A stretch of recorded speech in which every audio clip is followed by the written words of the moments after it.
All right, WrestleMania 3, March 29th, 1987, Pontiac, Michigan, in the Pontiac Silverdome. Attendance was 78,000, but during the event, they said it was 93,173. Maybe there were some standing room only sections.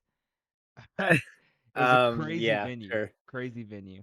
Oh, there was a lot of people there. There was a Yeah. lot of people. Was it a? No, I don't think it was. I was about to say, was it an open dome or? Uh, for some reason, my head wants to say yes, but I really can't remember for sure. It was not. Uh, Not an open dome. because it's been like almost a week or so since I watched this, I think. So some small details have kind of slipped through. I gotcha. But yeah, the tagline for this WrestleMania was bigger, better, badder, as we mentioned on the last Uh, episode. well, two of those words are true. Let's hope they're the good ones. Uh, Man, let's get into I the intro though. well, before we do that, I want to point out, the last few weeks, it seems like I've just loved everything, and I don't know if the concept of watching '80s wrestling every week is wearing off. I think it's worn off, man. Really? I mean, what? This is our fourth '80s pay per view. Yeah, but this one, like, I didn't hate every bit of this, but this was rough for me at least. No, I I had some understand that. trouble. I had some trouble powering through this, man. Home of the Detroit Lions, by the way. Just shout out NFL team Detroit Lions.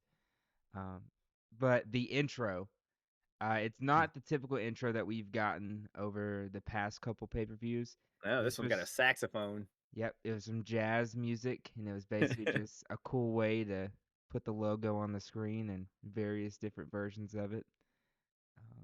Um, I still wonder if we're seeing something dubbed there. you think so? I just I don't know. It just seems, even for '80s, that just seems a little like cheesy, you know? Yeah, no, I understand that. But I feel like there was intros though with like TV shows back then where it was No, I literally mean I just mean a logo. there definitely was stuff like that. I just feel like they probably had some kind of like more popular copyrighted music or something, or Mm. maybe some sample from a copyrighted song. Because I mentioned that WrestleMania, the first one, their theme song was "Easy Lover," but of course we weren't getting that. Sorry, True. keep going. They probably use something like you know how when you're doing a YouTube video and you have to put Oh up yeah, the music, they probably just looked up non-copyright music for it. there you go. And They just had to. settled on some jazz Yeah, saxophone music. we got to check the description to see if they credited the SoundCloud artist. But no, so yeah, we continue with that. We have Vince McMahon. Also, fun fact: Vince McMahon's father died 3 years before WrestleMania 3. So I was like, cause I don't know where I was reading it at, but it was saying like it took him passing away for Vince to be able to make WrestleManias or something like that. I was about to say, did he decide to celebrate the death of his father by fucking starting WrestleMania? Probably. It's like, what timing? Or you're But probably right. His dad just like, this WrestleMania thing will never work, kid. And then he dies. He's like, I'll fucking show you. mm, the big selling point, why everyone's there, the main event, of course, we got Hogan versus Andre, never before seen. Um, so I mean, 78,000 people or 93,000 quote unquote in attendance.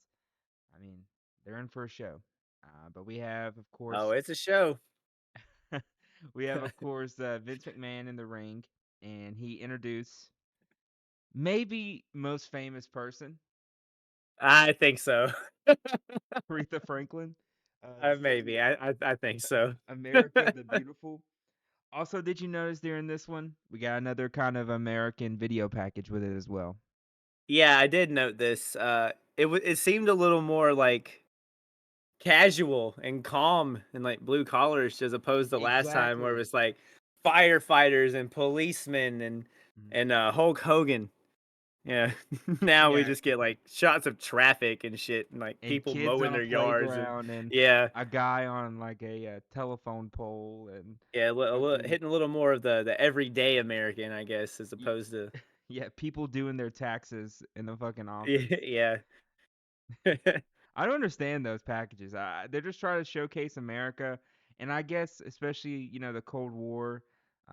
I don't know when it ended, but it was in the 80s. I know that. I don't know. I hope it ends soon, bro. Yeah, that sounds bad, but Hey, how many bad Super Bowls do you think Aretha Franklin has seen? a lot. All right, let's keep going. I'm sorry. It worked a lot better with Ray Charles last time. It did. It. Did. Oh no. Oh no. I just wanted to see if it worked the same. It turns out it didn't. Oh no. Probably not. Aretha's probably seen a lot of good ones. I don't know. Yeah. But of course, on commentary again, we have the GOAT duo, Jesse and Yeah. Gorilla. They're back again. I mean, honestly, I just love them. I know Uh, we never get to see Jesse wrestle. I assume he was probably wrestling still on like their main shows and everything. But I mean, we that or love him. he had done it years before and then retired to ring or not ring announcing, commentating. I'm not sure. Oh, like Jerry Lawler. Yeah, I know he was a fucking governor at one point. Jesus, I think he's still alive. I think I was looking it up. I think Gorilla has passed away, but Yeah, Gorilla Jesse, Monsoon has, yeah. yeah, Jesse is still alive, which is pretty cool. I always wonder, like, I'm always thinking, who of these wrestlers could we DM or ask their agent if they can get on here? And then I look up their age and it says 74 or 79, and it's like, yeah, they're not gonna waste their time. Especially, I mean, half of them probably don't even know how to go online and accept a phone call or whatever. So, Yeah, he was a 70s guy, yeah, so that would be before WrestleMania. yeah. Also, did Apparently, you? these two hadn't been working together a lot lately because they bring up the fact that hey, we're back together. I've missed you. Yeah, what are those? What are those? Not pay per views, but they did that Saturday. It was like six. Saturday night main event. Yeah. I wonder if they just get together on those, or and then I like don't know. during the week they don't. But I don't know, man. I don't Apparently, a know. lot of shit's been going down on these Saturday nights main events. Dude, we got we got. Wow, I basically knew everything that fucking happened. Every video Storytelling has package. been born. Like major storytelling has been born now. It's not just like he had this belt and interfered in that match and has a manager that won't shut up. It's now Mhm. like this dude fucked him up on Piper's Pit or fucked him up after a match on a Saturday night main event or smashed a fucking flower pot over his head, you know? Did you notice where the announce tables were? They were so far away from the ring. Uh I didn't really notice this time, I guess, or I don't remember it specifically, but that's It, kind of they'll some places just tend to do that. WWE even has phases where they have the announce table like up by the ramp or something. yeah, they were like in the second level of the whole Oh, venue. okay. So they were just back there, back there. They probably had a hope they had a good monitor or something to Yeah, watch. they both had one in front of them. I mean, they had great seats. I mean, they were like right in the middle, where the camera is, type of deal. But yeah, Right. they were very far out of it. But yeah, so we have who were the people that were with them? It was Mary Hart, who will Oh yeah, come yeah. back later. I think she was a host of Entertainment Tonight, and then we have the Bob Ucker guy, Sports Ball for you. Man, He I played didn't write these baseball. names down because I was sure that you were gonna like tell me who these people were. Yeah, dude, I got you. Yeah, Bob Ucker, baseball, and Mary Hart, Entertainment It's not Tonight. euchre. Could be Euchre. Sure. You're the sports ball guy, man. I wasn't alive in the 80s, dog. UEC, and he looked old, so he probably playing in the 60s, 50s. Yeah, It's UECKER. Ucker, Euchre, I any don't way you know. want to do it. Uh, So we kick it to the first match. Uh, Surprised they're already all in the ring. We're we're 3 WrestleManias in, 4 pay-per-views in, and everyone still does not get their own entrance music. So One step at a time. yeah, I 'Cause always there's a wonder lot of though. other problems. There's a lot of other problems I had that were more or less solved this time around that I'm looking forward to, to at least that change. But I always I do have wonder some positive things to say about this show. if when they're doing like their backstage interviews, if they are getting entrance music, the people who are already in the ring. They could be, but I feel like we'd hear it. Yeah. Well, most of them are pre-recorded, right? Yeah, but I mean, other than like the promo where they were at Hulk Hogan's gym, Yeah. most of the other ones you can still hear like Oh, the and crowd sound and all that stuff. they're awful about that because they don't fix their audio. Because like you can literally hear That's what everybody. I'm saying is like the production quality isn't good enough for us to Yeah, not no, hear you're it right. You're right. yet.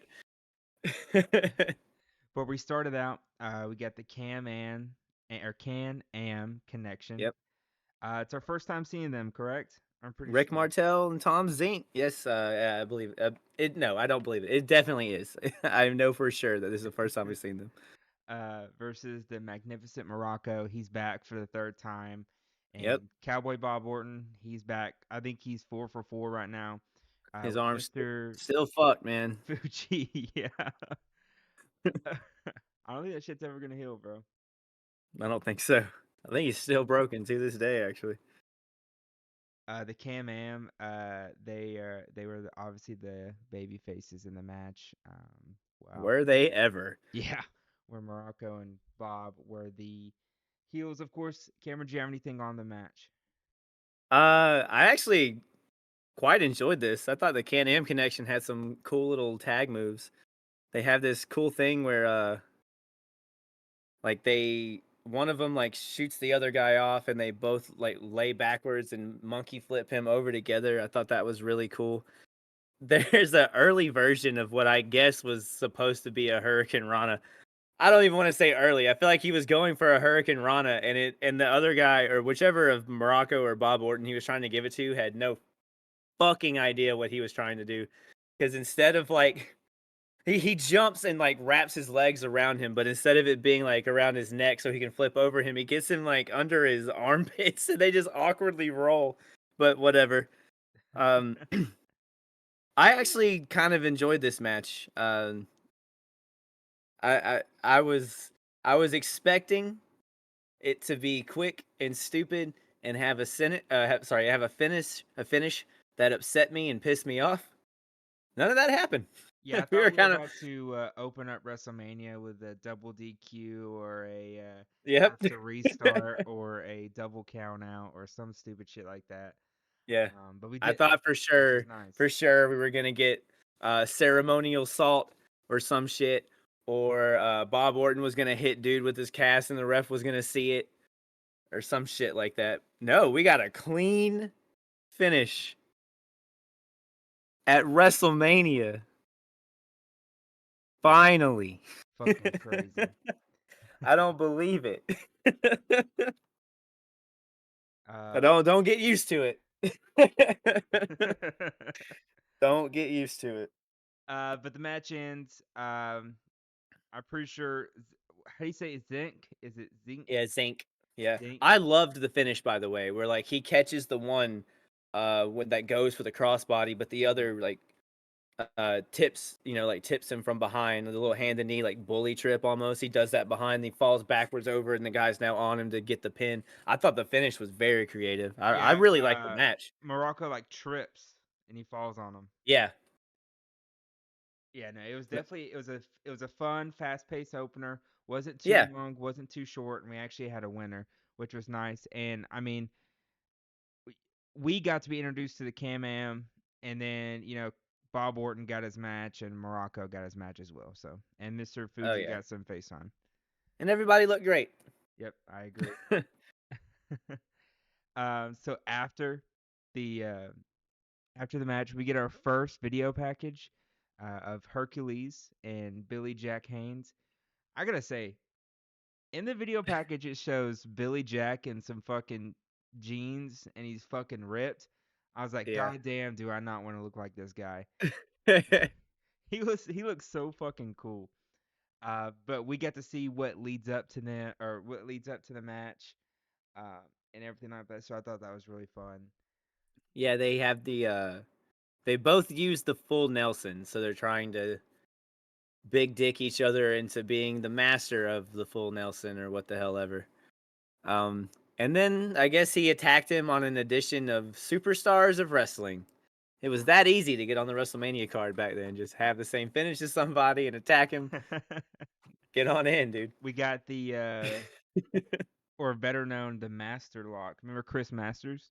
Yeah, I believe Bobby Lashley does the full Nelson now, doesn't he? Yeah, he does. He does something like that. Yeah, Like the boss lock or some shit now. yeah, and he like swings him side to side while he's doing it. Right. I think I don't keep up with the current as much as I should. I once saw Chris Masters at a live show in Huntsville, Alabama. Just to Oh, let you nice. know. Yeah, Yeah. really Did he do the cool. Master Lock challenge? I sat pretty close. Very oily dude. Well, Very yeah, he's oily got to dude. be. You know, Yeah. that's kind of that goes against the gimmick here, man. You don't want people slipping out of your Master Lock. That's true. That's true. Billy Jack Haynes thought the same thing. That's why he was like dry as fuck. The dude was like his chest was super hairy. There's no getting out of that. But then we kick it backstage. We have Mean Gene, who's interviewing Bobby Heenan, who's the manager of Hercules. Bobby Heenan, we just gotta take a second. This dude had a Rolodex of superstars who would just Yeah, yeah. becker to his call and be like, "Yo, let me be your manager," and he'll, yeah, sure, why not? Cool, bro. I'll be there. I think it's the other way around, man. I think it's they're going to him and they're like, I need a manager because you got to get, he helps you win.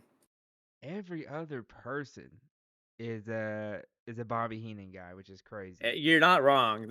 He legitimately has like an entire clientele. There's this funny moment where Billy Jack's talk or not Billy Jack, but Hercules is talking, and Hercules is saying like, when I I, pulled these chains off of the I Mount wanted to Olympus, bring this up. he pulled the Keep going, chains keep off going. the Mount Olympus gates, and he's yapping, he's just fucking yapping, and then he says Billy Jack Haynes, and Bobby's like, you mean Billy Jerk Haynes? Yes, love it. But yeah, I the in character of Hercules is just fucking I hilarious. I'm really glad you brought up him doing the whole like when I pull down the chains of Olympus. Is he actually Hercules? Like, is that what if are we supposed to believe that that is like this isn't a guy that is as strong as Hercules? Like this is Hercules. I actually saw didn't they make a movie about him in the 90s, early Yeah, 2000s? yeah.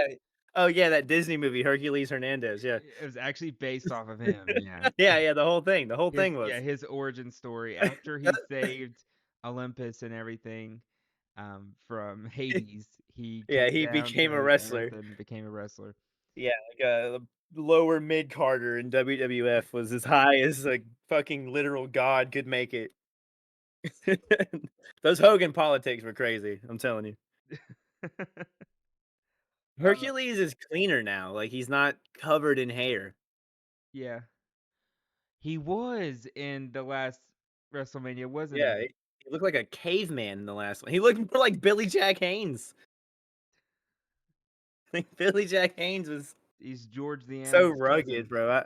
bro. I was a fan of the look of Billy Jack Haynes. Like this dude was everything every badass redneck Southerner wants to look like. Like that dude looked He was fucking rugged. awesome. Yeah. This was the first time that we get to see the moving ring cart, which was fucking awesome. How do we get one? Guys, we need one so bad, bro. Oh yeah, dude, the ring mobile. Yeah, the ring cart. I didn't know what to call this thing. I'm pretty sure I wrote down ring mobile, ring cart. I wrote everything I could think of. And what was funny is they had a female there at the end every time who stood in front of it for how I don't know who the fuck's controlling it. There's probably some dude with a remote control somewhere. But she waited there every time and I unhooked the ropes it every single was it time. oh, was it not a dude driving it? No, there was only two people on it at all times, the manager and the person. I mean, there wasn't like a cart, like there wasn't like a seat in front of it or something. Like No, they were, Yeah, that's why I was thinking there was someone probably following behind him in like a yeah, that or it could have remote been on like a control. track or something. Oh, that makes way more sense. I don't know, man. I thought someone was just driving it. I didn't even. Mm.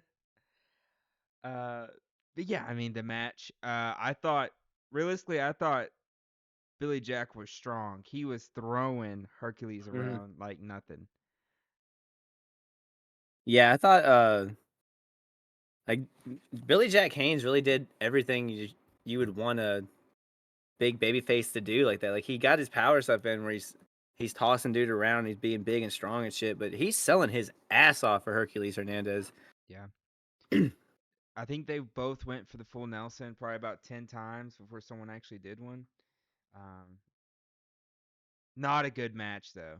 I'm gonna say No, I'm gonna say it right now. I didn't really It enjoy it went that much. longer than the beginning match by I think 2 minutes. I think so. It was very boring. I feel like the pace was very slow during it. I was just more. It was like basically two bodybuilders who thought they Yeah, can get into a yeah. ring and just hit each other around, and they both used the same move, so that played into it a lot. And neither one was okay with was okay with not being the master of the full Nelson. So. Yeah, and then Or then we no, wait, had they oh. because Haynes gets the full Nelson on the floor, right? Mhm. Yeah, and that's how we get the old WrestleMania fuck finish. I think Gorilla. No, I think Jesse's saying like, "Oh, don't worry, he knows what the counts out," and then 6, 7, 8, 9, 10, and then it's over. Literally, we our second match of the night. First match, it gives you high hopes. We're like, "Oh, we have an actual pinfall," and then we get a double count out because fucking Haynes is doing a full Nelson outside the ring. Yeah. There was at least some redeeming factor to it with the post match beatdown with the chain, and I don't know why the fuck Haynes busted himself open for this, Dude, but the blood was insane. How do they do that? Is it they like use a tack and tack himself? But it was like spewing out. It was gross. brother, do you really not know what they do? I had no clue. You're never if you like okay, so it's pretty common knowledge, I think, or like pretty well known at least. But if you've never known how they do this, it's gonna blow your fucking mind. I They use a don't. goddamn razor, homie. What? Yeah, they take a razor blade and they cut along their hairline Why? Why would anyone ever want to do that to themselves? because the blood adds so much to it, man. Look at it. So, did he have it on the chain or did he like cut himself as he was getting hit, like on the ground? Yeah, who knows? Who knows? There Because could if have been any time where he had it in his tape hidden somewhere. Ric Flair would put the thing in his fucking mouth. Or someone would like hide it in the tape on their fingers or or something like that. Sometimes the ref can be holding it and hiding, like hiding it in like a like wrapped in tape or something like that, and slip it to him at a good point. is he more 90s? Because it's been 4 pay-per-views. Who? We haven't seen him yet. Ric Flair. Who? Well, Ric Flair's in the NWA right now. Doing WWE pay per views. We're gonna see a little bit of him in like the I believe late '80s to early '90s, and then he's kind of gone until post Invasion because he comes back in 2001 With and has Evolution. the last like yes. Well, he shows up and he's like the co-owner of the WWE for a while, and then we work towards the Evolution stuff. Gotcha. But yeah, after Haynes, after he's cut, we have Hercules putting him in the full Nelson, blood dripping down his face. Yep. It's very like an awkward moment where it's just like, dude, he's already down, like he's bleeding his ass off, like fucking quit, just like go to the ring. I don't Yeah, dude. understand. I feel bad. I mean, I guess that's what they want me to feel. They want me to feel the pain and suffering that Billy Yeah, Gunit's going through, and but they want you to want to see Billy Jack Haynes get his revenge, but we don't have any more weekly, not weekly, monthly pay per views yet. Because the next thing we get to see Survivor Series, so we'll never know what happened unless we go for it, like go for it ourselves. yeah, it's fucking crazy. Hey, I But want to point out real quick before we okay. get going. What is the big what is our world champions finishing move right now? Like in Uh, the world of WrestleMania 3, what our is world champion, yeah, what is his finishing move? Hit the biggest goddamn move in the company right now. I think it's a leg drop, right? Why the is Billy Jack Haynes doing a leg drop in this match? Oh damn. Maybe I mean his physique. He might want to be the next Hulk. He might be I like, "Give me don't this shit." care. You think? Well, you would know. Do wrestlers get mad if you steal someone's finisher in another match? Uh, well, I mean, you see me bring it up here. It's not like a mad thing. It's people don't like people doing their moves, like the same moves as them. Especially like if you're new to the territory, promotion, show or whatever. Yeah, Like if Indy, I've that got some shit's stuff gonna be bad, established, yeah. especially like a newcomer, and then you're stealing a With guy who's been there for 5 years.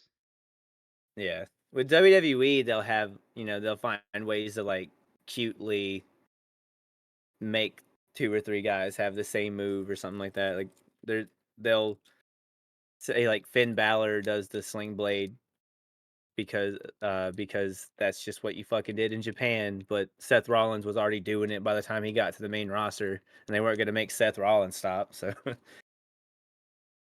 that might be like kind of a weak example, but the main point of this is Hulk Hogan is like the biggest star in the world right now, and his finishing move is a leg drop, Yeah, and it's and he's in being the used main by Billy event. Jack Yeah, Haynes. yeah, on match 2, and dude like kicks out of it or gets right back up when it's literally going to drop a giant later.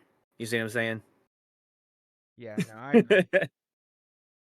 Yeah, because you don't see people doing the fucking RKO right now or the attitude adjustment Yeah, you'll see a lot of RKO's and cutters on the indie scene because we're all idiots. But and spears. I don't mean that to fuck with my boy Ace because he uses a cutter as his finisher, not whenever the fuck it just fits. Yeah. But then we kick it to Mean Gene, who's interviewing King Kong Oh, Bundy oh my god, yeah. and his. This is I've been dreading reviewing this segment. I'm gonna be really cringe. I don't know what to say here. I don't know what I don't know what how the And fuck his two little friends. I don't wanna offend anybody because I don't mean to, They but I didn't give a don't. shit back then. They did Uh, not give a shit, bro. no one fucking cared. Uh, King Kong Bundy's partners, Little Tokyo and Lord Littlebrook. Lord Littlebrook, yeah.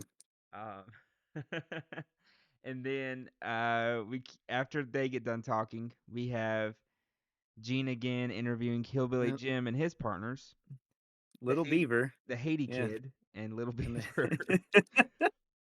in my notes, I forgot to write Jim, so it just says Hillbilly Little Beaver and Haiti Kid. Dude, that's the The fucking Hillbilly Little the Beaver. trio, bro.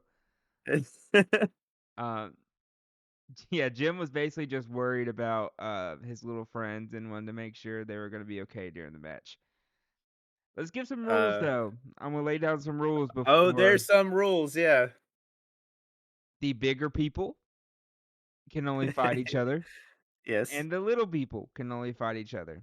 So when yes. a little person gets tagged in, another little person must come in as well. Tell that to the referee that watched King Kong Bundy tease slamming one of them. Yeah, and did not give an He absolute just fuck about anything. no, he just stood there and watched. Like, what led to this? How did we get here? Yeah, and what's bad is like I feel bad This dude because was in the main event last show. yeah, to this type of match.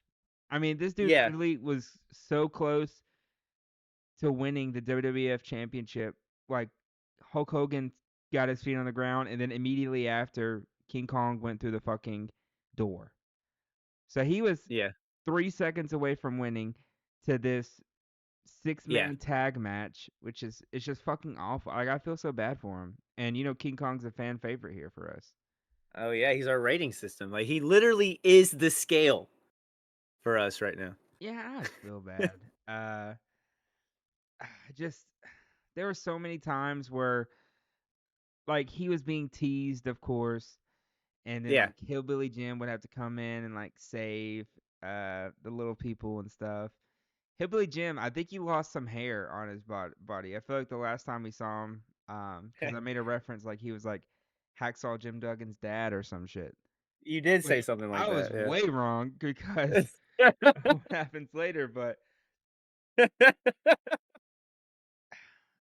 I mean the best thing about this was the people in the match. They added little to their name.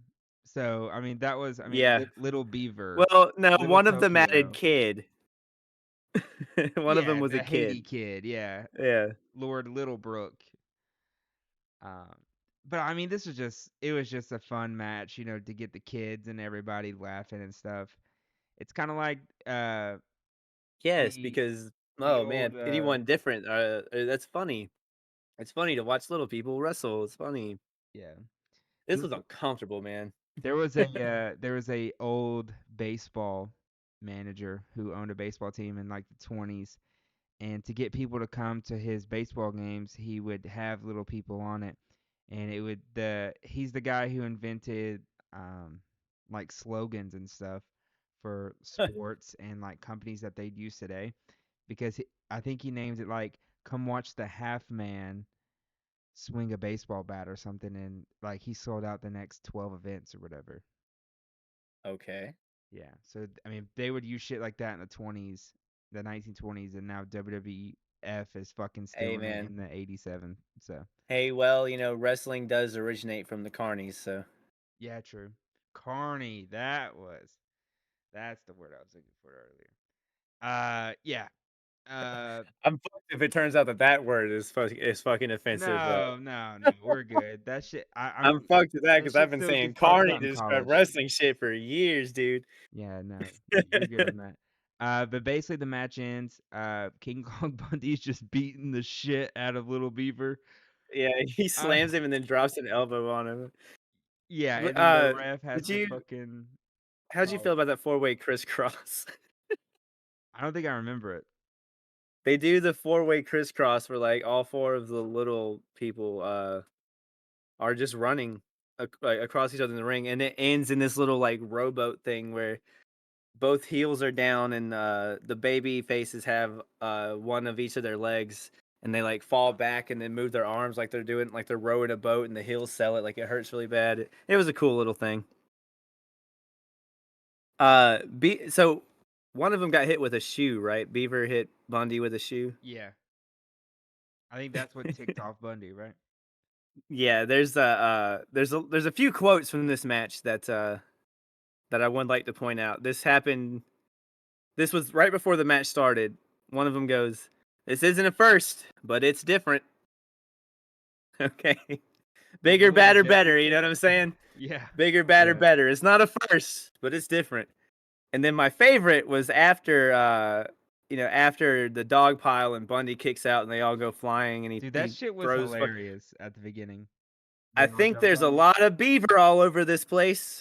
That's just a funny little misquote you can take. Yeah, Jesse definitely said that shit.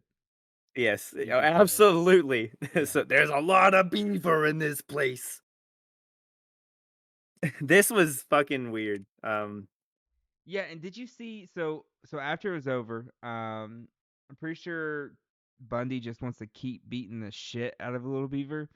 And so Yeah, literally his like partners turn on him and they like yeah, they get mad. save him. So fucking King Kong Hey Bundy man, just gets back in the thing and just goes away. we thought you were gonna help us beat him up, not you beat him up. That was their beef, I guess, because it's so repulsive to them that Bundy would do that to. a fellow little person, even though it's like I'm sure his entire platform the whole time was that he wanted to murder them. So, but it's just a way so that you can have the ending where all of the little people have come together and they're all baby faces because fuck Bundy, and they're probably not gonna give this any type of real resolution. So this was Mhm. probably the resolution. Yeah, but I just hate we're 3 matches in and we've only had 1 pinfall Oh yeah, of course. to It WrestleMania 3. What the fuck are we like the 80s? I mean, what the fuck are we doing? yeah, he bigger, badder, better, man.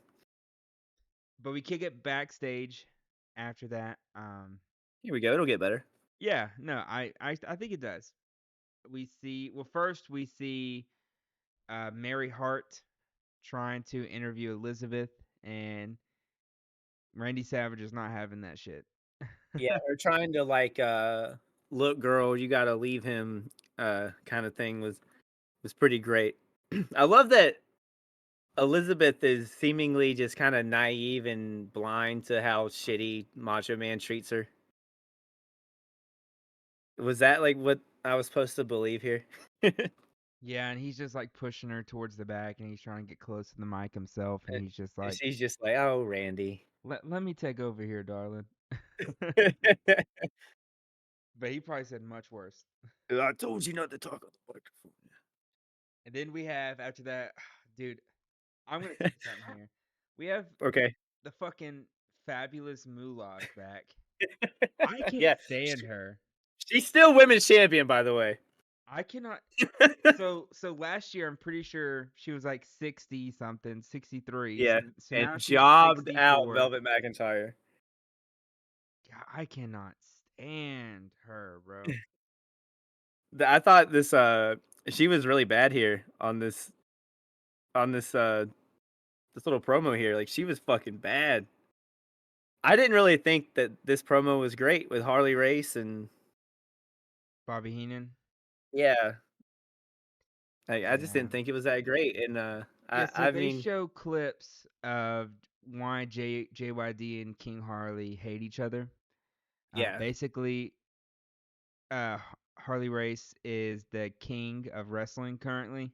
They didn't call it King of the Ring yet, or maybe he just self-proclaimed King yeah, he just of called Wrestling. himself King of Wrestling. Yeah, Yeah, so he wore a crown and he had his robe. So basically, that's just what they're fighting over. JYD took it from him at one of the shows, and he started wearing it, and they got really mad. The crown, and so yeah, so now Moolah, Harley, and Bobby want their redemption from JYD.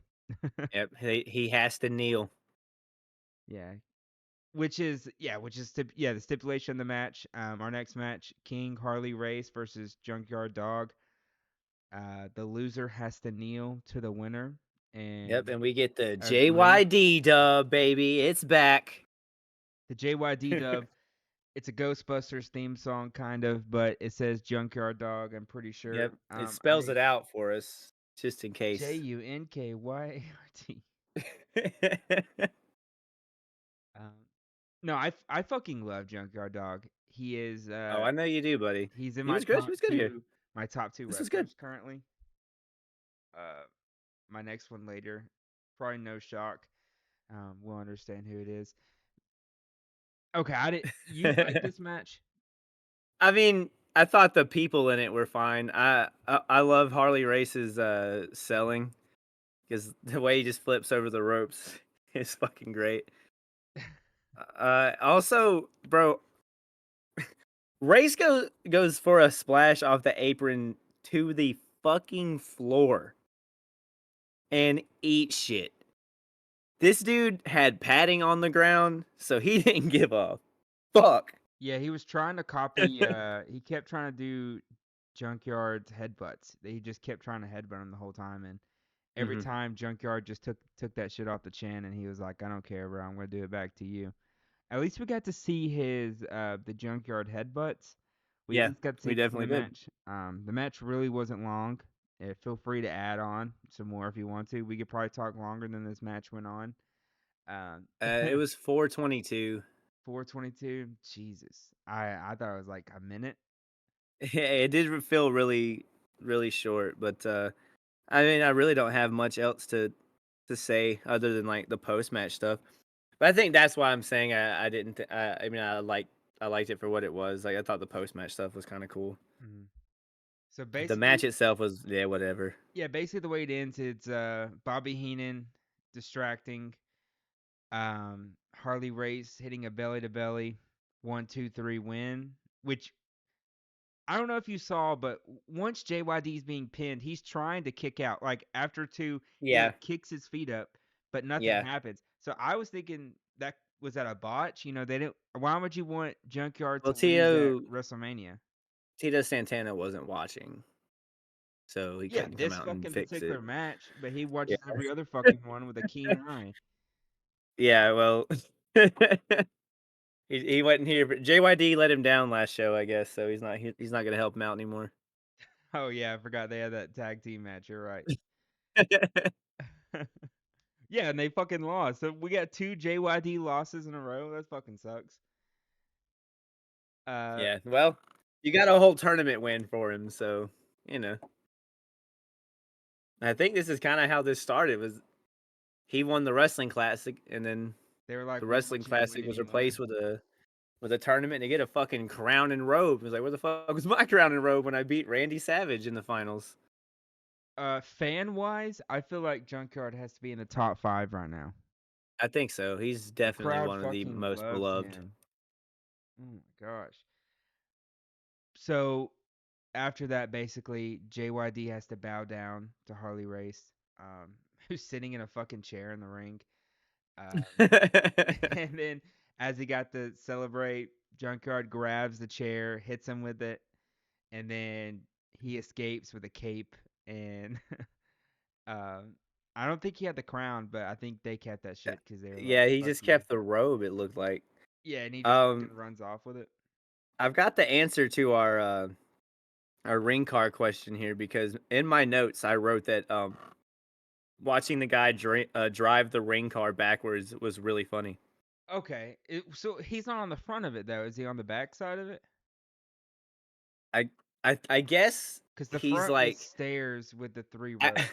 I guess he literally just drives straight and he's looking at the fucking ring and he Okay. just goes straight. I guess. I don't know. Maybe there's somebody like guiding him or something. Mm, Cuz he didn't go they don't go to the ring as fast as he does when he's backing up.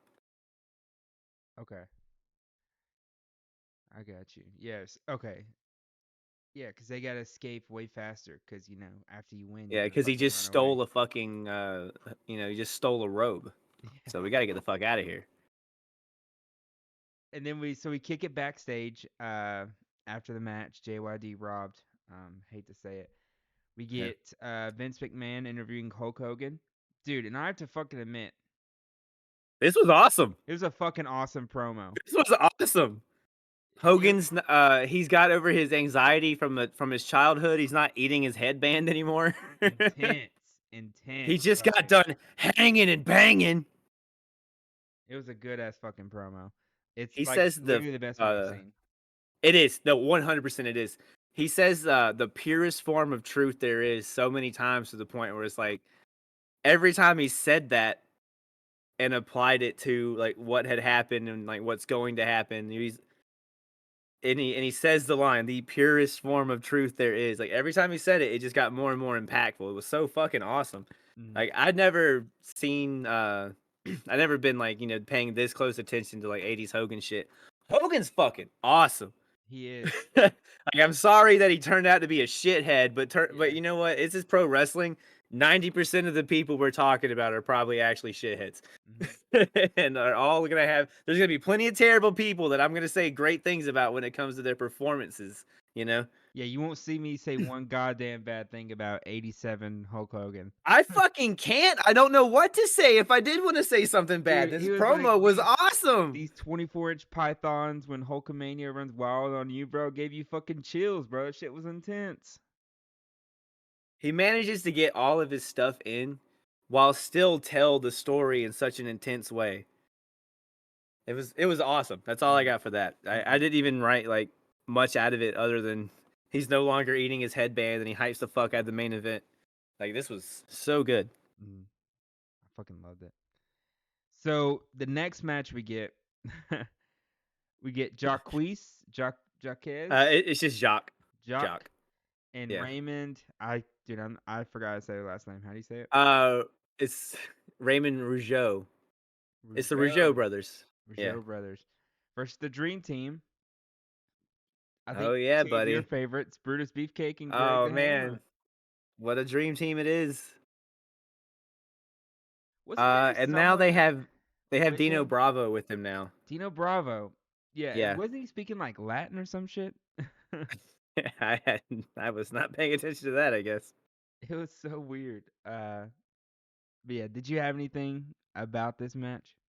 It Uh, was I very I quick. noted I noted that the women outside the ring taking ring gear are referred to as the Fedorettes. Hmm. Okay. What were you about to say? Do you know how long this match went on for?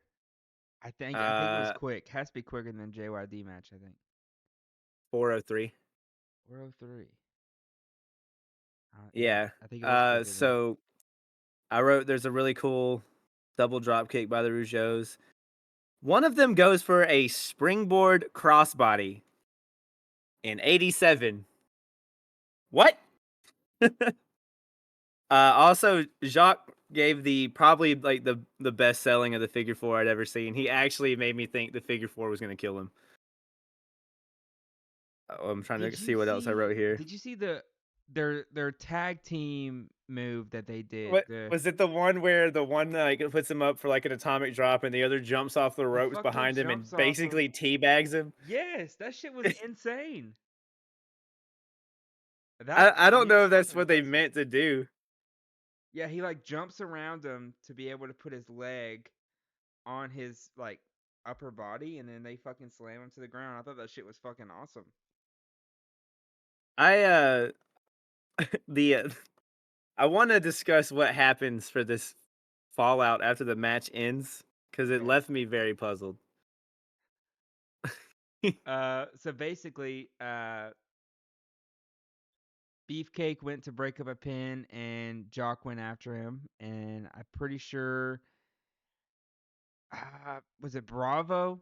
He like went to the middle rope and hit someone while they were Um, countering. yeah, Bravo jumped off the top rope and hit one of the Rougeaus, and then he like rolled Valentine over onto him Hmm. because the And ref was with Beefcake, right? yeah, and then Yeah, the Dream Team wins 1, 2, 3. One good thing is, we got two pinfalls in a row. Okay, and tag matches at least. in tag matches, yeah.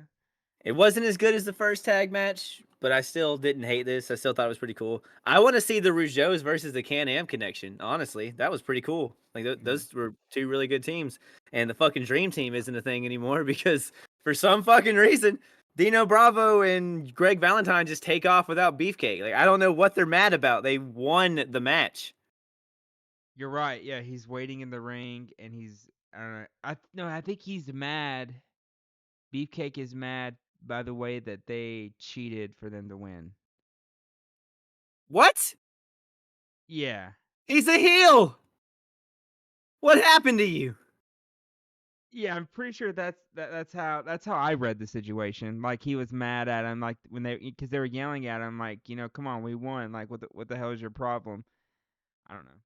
If Apparently, the Dream Team had been arguing for most of the match. I guess there had been some build with them to. Okay. I don't really see anything explaining why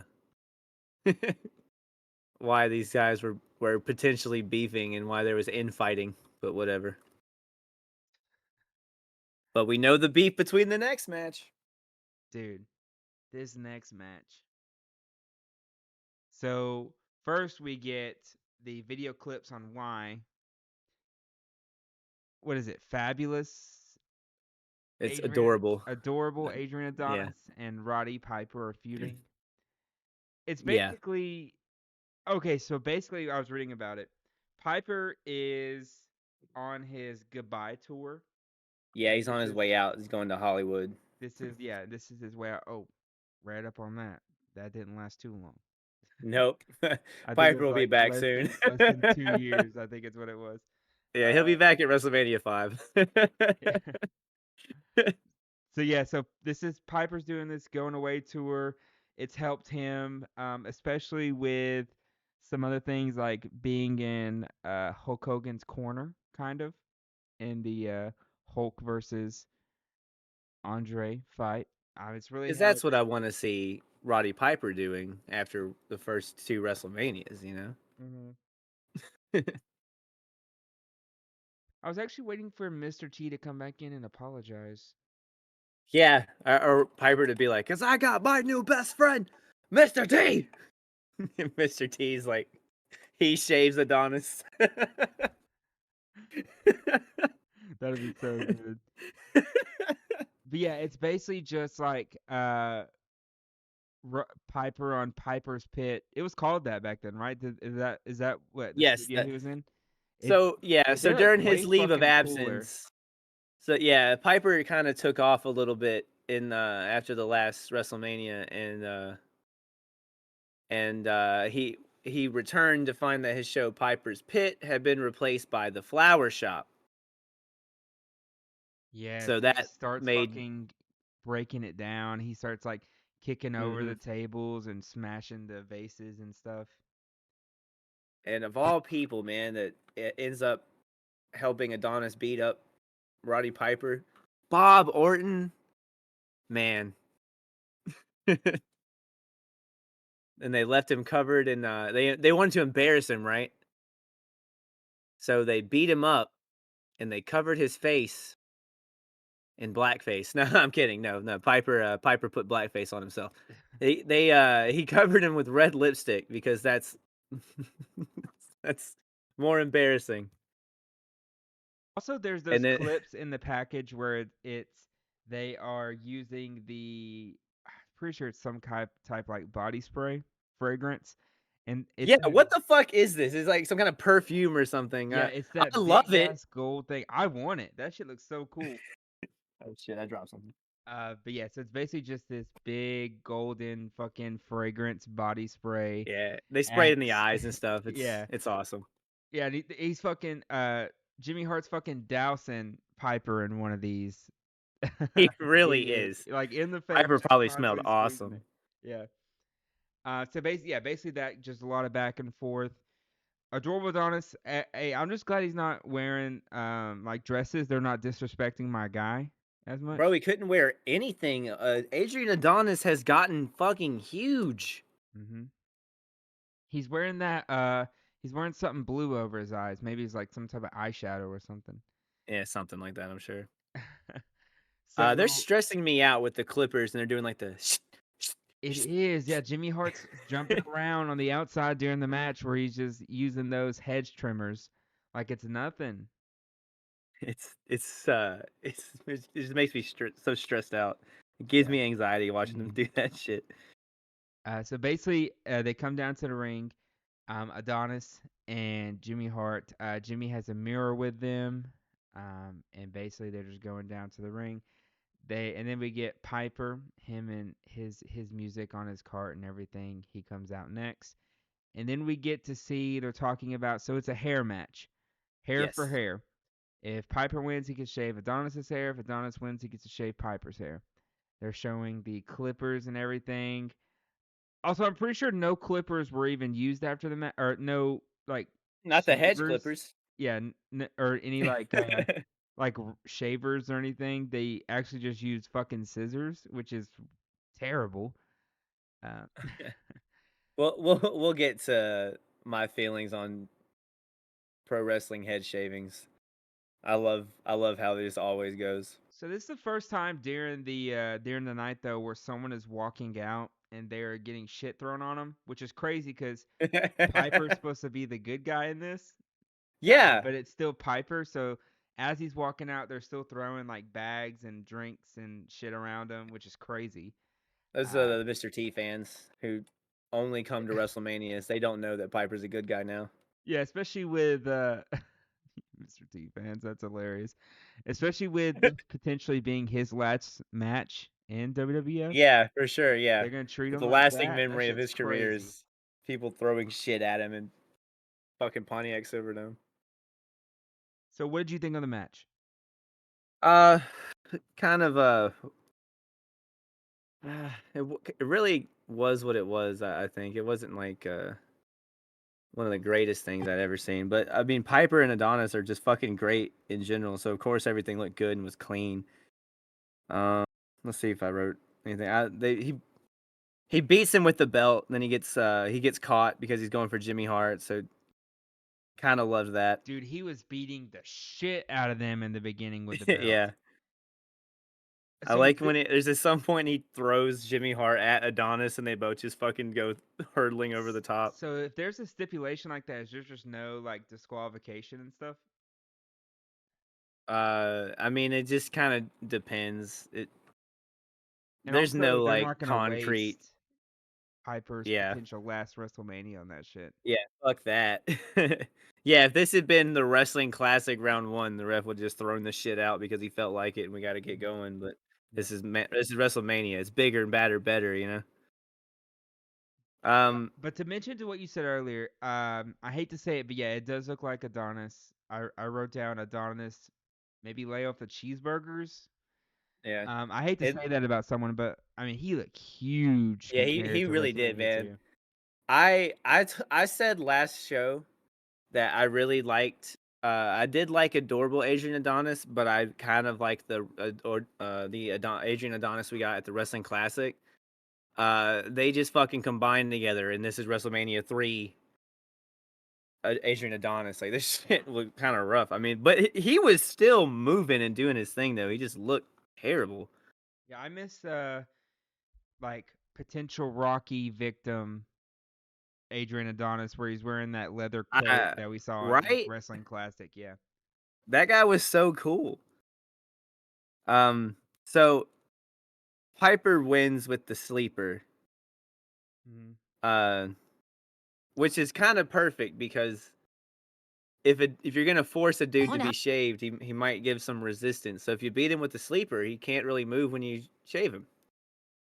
Yeah, and what's good about that is they keep showing where the ref has to use the arms and they have to drop, Yeah, pick up the arm and it is drop. a little. And he did it this time, and his hand went back down, so we finally got that. We finally got that. What's the word? Like the knockout, kind of, Yeah, or we actually get the to see the submission. submission. You mean? Yeah, Yeah, submission. he actually wins with the fucking sleeper hold. Mm-hmm. Crazy to win with your finish in wrestling. But yeah, like you said, Piper wins via the sleeper. So literally right after that, he runs and grabs the fucking scissors. Yeah. Why Hold did up. Brutus Beefcake wake Piper up? Like, I why? did not mention that. So You're right. Yeah, because Piper was down and because he out was in the match. upset Hmm. after the last match where he won by cheating.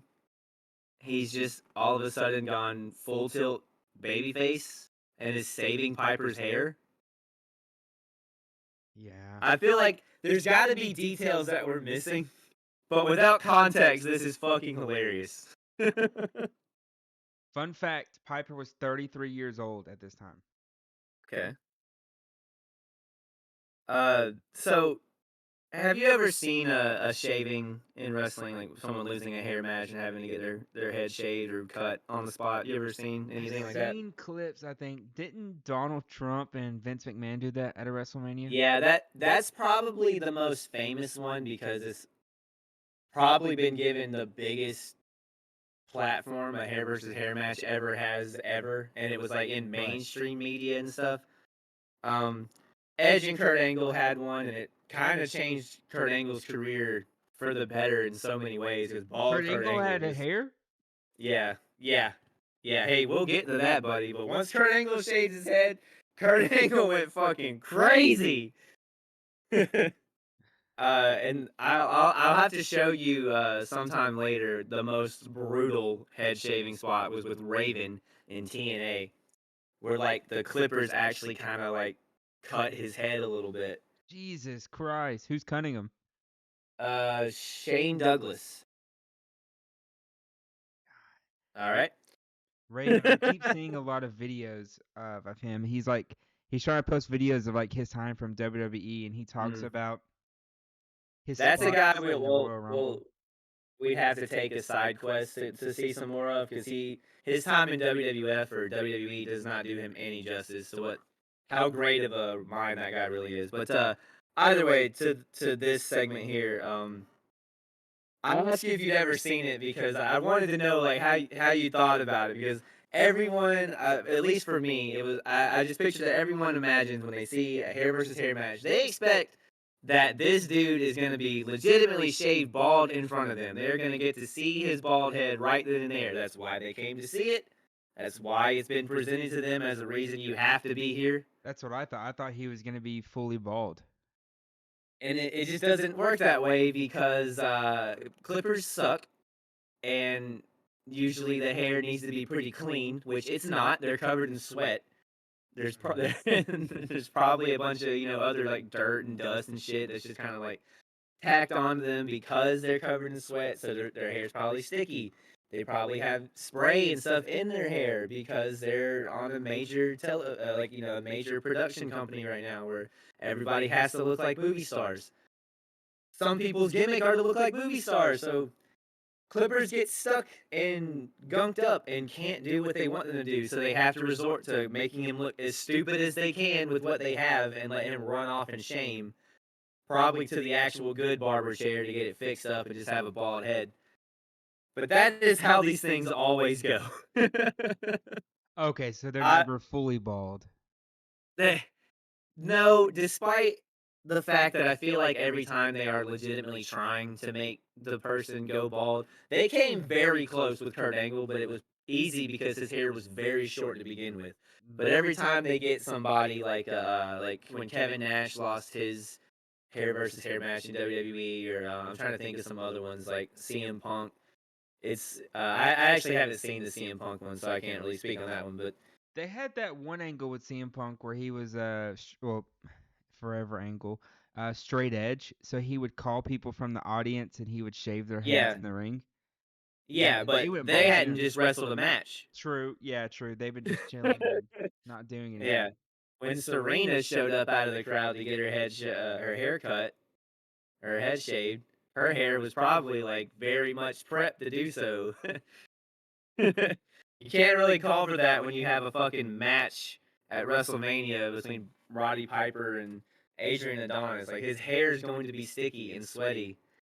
It's and there's no way '80s Clippers had the technology to fight through that shit. There's no way. Yeah, you're right. You're right. Yeah, he looked like every 4-year-old girl trying to cut their Barbie's hair. Yeah, yeah, or like, oh look what I did to the dog, mom. Yeah, oh god, yeah. Yeah.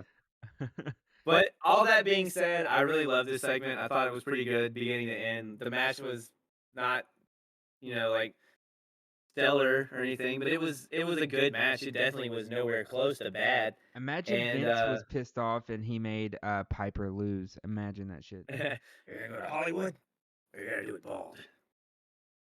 But I mean, it was a good segment. I enjoyed it. I want to look up the next event that Adonis was on. He might have a break. I'd assume they would probably let his hair grow back, maybe be off 2 or 3 weeks, and just he can have some type of hairstyle.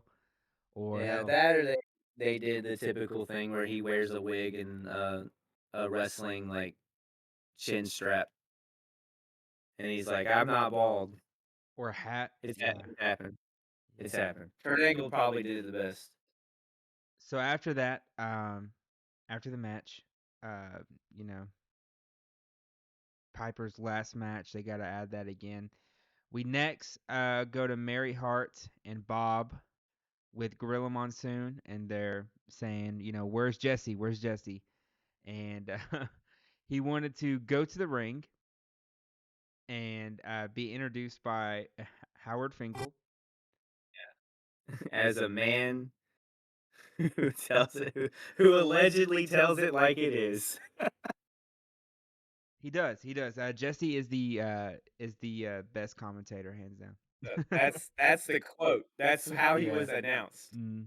The man who allegedly tells it like it And they is. have those snide comments like, "Yeah, right," and stuff like that. But yeah, basically, this match was so confusing to me. I don't know why Jesse wanted to go down there.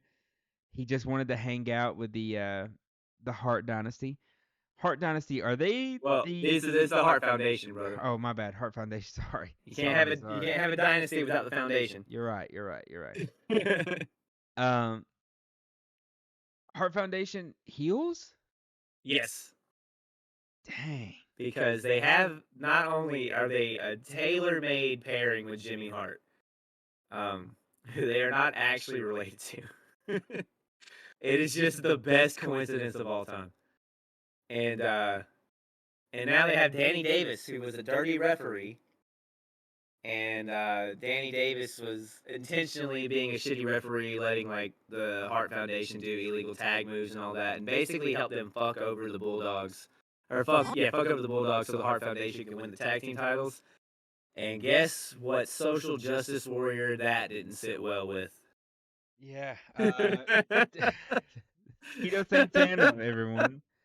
We have the Yeah, British Bulldogs and Tito Santana as the other trio, which yeah. I thought at the beginning that Jesse was going to be the third member for the Hearts, but was very No, man, we wrong. got a wrestling referee. It's important to note as well that Danny Davis had also fucked over Tito Santana and caused him to lose the title to Randy Savage. Really? Yeah, so so Danny Davis has literally fucked over all three of his opponents in this match. Pretty neat little story there. I hate Danny Davis. Yeah, he's a little shithead, man. He deserves his ass kicked. Well, I wish. But yeah, Yeah, so basically, 3-man tag match. We have Danny and the Hart Foundation versus the British Bulldogs and Tito Santana. social justice warrior Tito Santana. Social justice warrior Tito Santana. Hey, you just found out this dude has a book, right? Yeah, I think it's called Chico No More, or Don't No, Call Me Chico. don't call me Don't Chico. Call Me Chico. Uh, Yeah. gotta get the book, bro. I gotta get the book for you. Hey, real Fast. quick, when we were doing the promo with um with the Hart Foundation and Jimmy Hart, Uh-huh. was it weird to you that Jimmy Hart was talking all that shit and you couldn't see him because he's like literally behind everybody? No, I Or don't. did you I don't notice? remember that. I don't think I remember that. Okay. Yeah. So the promo is like Jimmy Hart's still talking mad shit, but you can't see him because he's standing behind everybody while while Gene holds the microphone. Like it's so hard to picture. They're trying to stand like a little trio formation where Jimmy's in the back and then like the other ones are kind of staggered in front of him, but they're also fucking big that you can't see him. So it just looks like Jimmy Hart is trying to throw his voice to Bret Hart, who's doing a terrible job of like Oh, dubbing yeah. it. Okay. It's Yeah, I got you. I thought you were talking about something else because so no when when the British Bulldogs get out, their bulldog actually is with them as well. Their actual Matilda. dog, yeah, and it goes directly after Jimmy Hart. He's like Yeah. desperately trying to attack him, gets him on This the dog ground. was in the ring. Mm-hmm. Is What that if this dog had randomly decided to piss or shit in the ring? Dude, I wish it did. Oh man. Oh, that'd have been so much better. Why'd you put that in my head? And Could you it would have imagine? only been the second worst thing I watched happen in the ring today. Yeah, Tito Santana was in there. Um, Yeah, for sure. do you like him? Santana. Yeah. I love the meme of him being like the social justice warrior. I feel like later on when we get to the Attitude Era and we get to Right to Censor, we're gonna like christen Tito Santana as the forefather for this for the Right to Censor. Um, I don't hate Santana. I just haven't had much. There's not really been anything he's done that stuck out to me and maybe been like, man, Santana was awesome. Like he looked great. He looked good in the first few matches he was here, but in this show and the last one, he was just kind of in tag matches where he didn't really get to see him be a full like solo guy. So it's really hard for me to say. I will say that my notes here, I wrote cool offense by the Bulldogs until Santana comes in and puts on a boring fucking armbar. A very very long match. Did how long is the match? Does it say? Yes, I feel like this match dragged, but I mean it was. bro, it was 8:52, so it wasn't short. It's been the Uh, longest one so far. they had the double headbutt on the Hart Foundation. Yeah, both tag matches had that too, I believe. No, the other Jimmy Hart tag match did though. Yes, yeah, the first one wasn't he in the first one? Yeah, the Dream Team. Yeah, Dream Team. Yep. they got uh they got Meeting of the Minds. Or was it? No, it was Harley Race and Jimmy Hart. They got Meeting of the Minds by not Bulldog, Junkyard Dog. Oh, okay, Yeah, gotcha. Did yeah. was it Whoops. weird? Is it weird for you to see? I always thought the Hearts were like the front runner, baby face, like both of them, especially when they're a tag team. Like maybe Oh no, when not early Hart Foundation. They really, had to cut their teeth as little assholes first. gotcha. Okay, that makes way more sense. And it's also cooler seeing them, I guess, as heels, especially as champion heels, especially before Brett becomes his solo act. Why does he become one?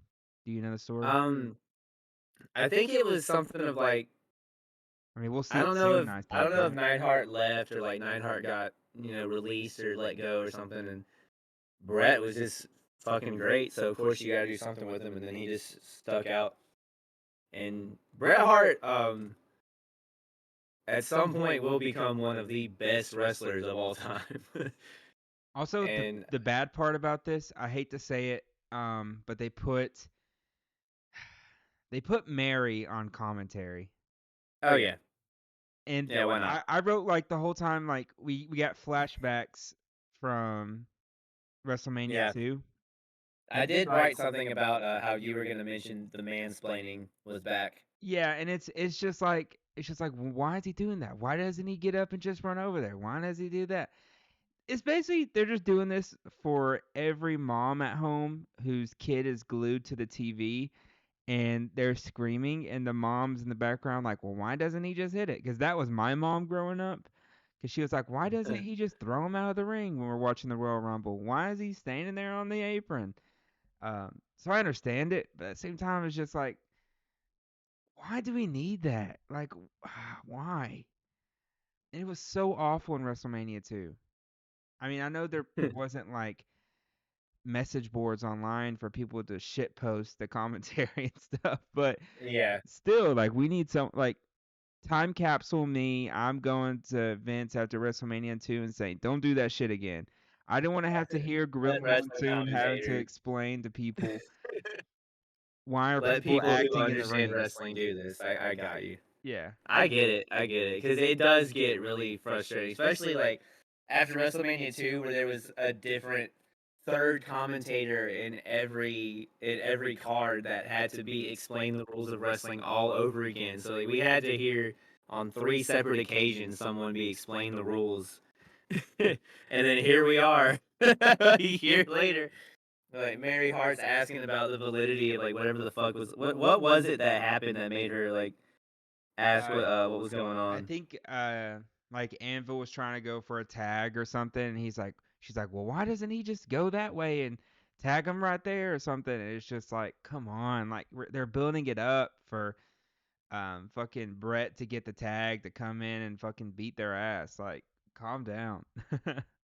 Like, just One wait. noteworthy one noteworthy thing I noticed was that at some point Monsoon says that Brett has been the most improved and says that he has the excellence of execution.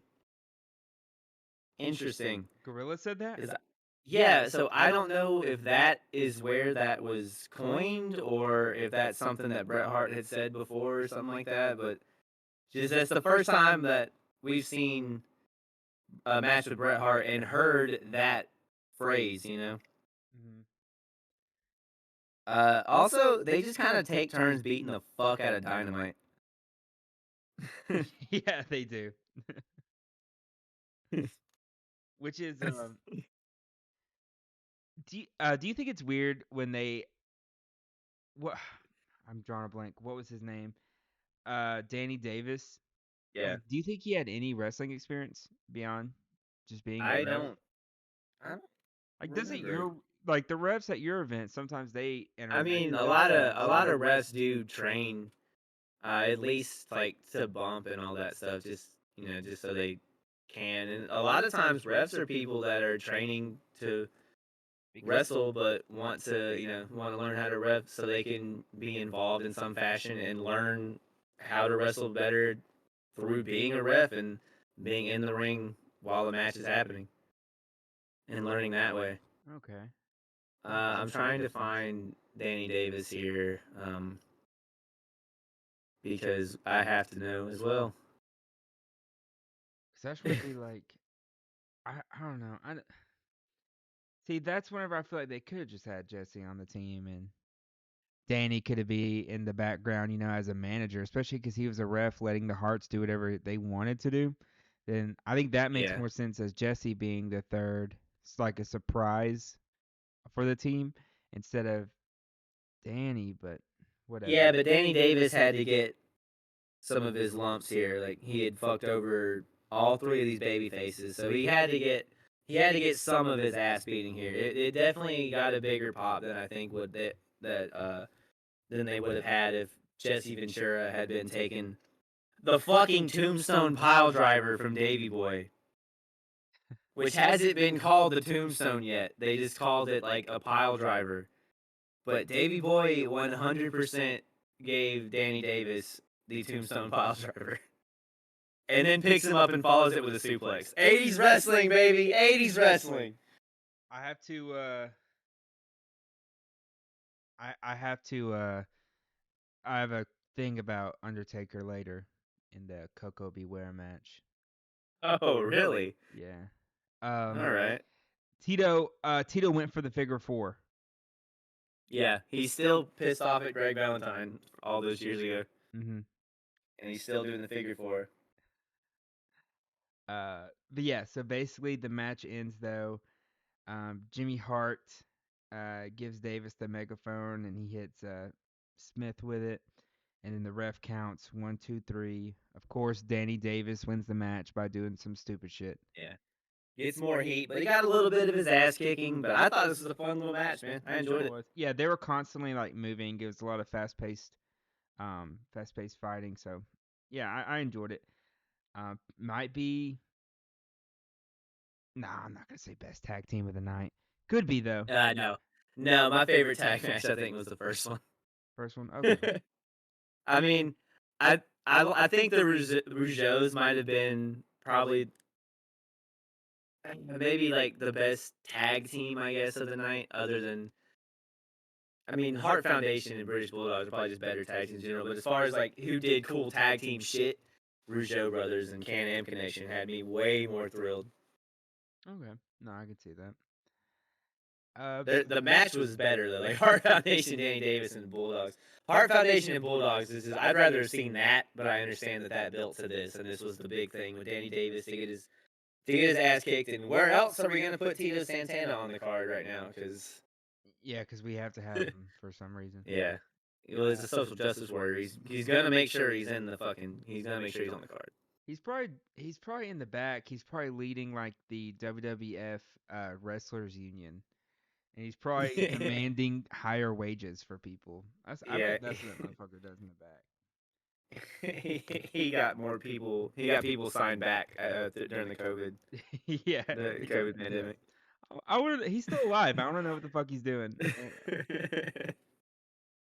So basically, after the match, thank God Mary Hart won't be back for the next match. Yeah. It's at this point I realize that people are just throwing shit at the ring car. Hmm. Like they're just throwing trash at it regardless of whether it's a face or a heel in the car. I think they're just aiming for the car. They're trying to like land their shit in the ring. Like they want their trash to be in the ring. Like it's like a basketball goal. Might Like as a well. carnival game. I feel like that's what they're doing. I mean, Jordan was winning titles at this time, so who wouldn't watching basketball in Yeah. the 80s? So, Because like why else are you throwing paper at Roddy Piper? yeah, for no reason. But basically, we get Mean Gene in the back next talking to Andre the Giant and Bobby Heenan. Andre's looking stoic as fuck here, Didn't man. say a Every bit of goddamn word intimidating. at this one. Didn't say a And thank goddamn God, because word. every other time he's talked, I don't fucking understand. I don't know what the fuck he's saying. Allegedly, Andre hasn't lost in 15 years. Is what he Yeah, had said. they did kind of beat that over your head. Yep, and he quotes. I'm gonna quote him: "Hulkamania is over. Hulkamania is dead." Yeah. Here we are in 2024. Yeah, people still talk about that motherfucker. Uh, Not always anyways, as positive, but yeah. yeah, but yeah. Andre said nothing throughout the whole event, but then we go to the ring. All right, we have Butch Reed versus Coco Yes. Beware. I was looking up. I know Coco Beware. I feel like he's the more famous one, of course. Like I feel like a lot of Uh, more people would of know him and Coco. Butch Reed, yes, I would definitely say that Coco Bewares. I just know the guy with the green bird who wrestled. That's Yeah, all the I know. Birdman, bro. The Birdman. No, I was looking up Coco Beware, and I'm pretty sure he was Undertaker's debut match. So I can't Uh wait to oh. talk about that. Oh man, we're Right? not So far from it, especially considering how monthly pay-per-views don't exist yet. yeah. Uh, this match I was not entertained. This is lame as fuck. Was This was very fucking lame. boring. I thought this was another Jake the Snake incident where Franklin, I'm pretty sure is the bird's name, Hmm. was going to just bite Butch Reed, but I guess not. Yeah. Um, I mean, Coco Beware was pretty athletic. Like, I mean, he looked cool, I guess. The Frankie thing is pretty neat. There's a point in here where they argue the legality of like tape on your hands, which I laugh as a person that not only wrestles with tape on my hands, but I also wear gloves now. So no one has ever debated the legality of the gloves or the tape. how long? Do you know how long this match was? I'm pretty sure maybe a Not minute and very. 30. This was 3:39. 3:39. Jeez. Yeah. Uh, honestly, I don't have a lot for this match. I thought Coco Beware was cool. Seeing his first match, not his first match, but the first match we get to see of him. There, there's a few things I did like about the gimmick here. I like that Frankie starts freaking the fuck out at some point, and Monsoon blames it on the fact that he's aware that Coco is in trouble. Yeah, Because thankfully it just happened to be while he was getting his ass kicked.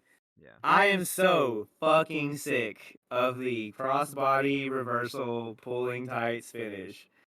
God damn. I'm so sorry.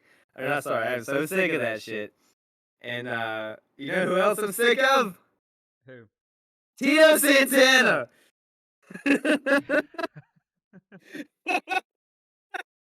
Yeah. So basically, Coco was mad after the match. Hit Reed with the stick. Yeah. Yeah. And then And Slick started attacking Coco. he And blasted him with then, that fucking cane. of course, Tito Santana gets to run Why? in the ring after Why is he this here? dude just went through a fucking match. Like he just went through this big ass 6-man tag, and now he's back He's 5 minutes damn near later strangles Slick, dude.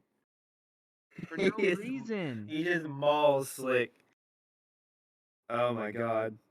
Um, I I like I like Coco here. I just thought his presentation wasn't great. Uh, he got to show off some of his athleticism. Frankie's like adorable and it's really cool to have him there. I cannot believe that that bird is that well behaved to just fucking sit there They clipped in their an wings. open arena. Oh, okay, all right, fuck me then, I guess.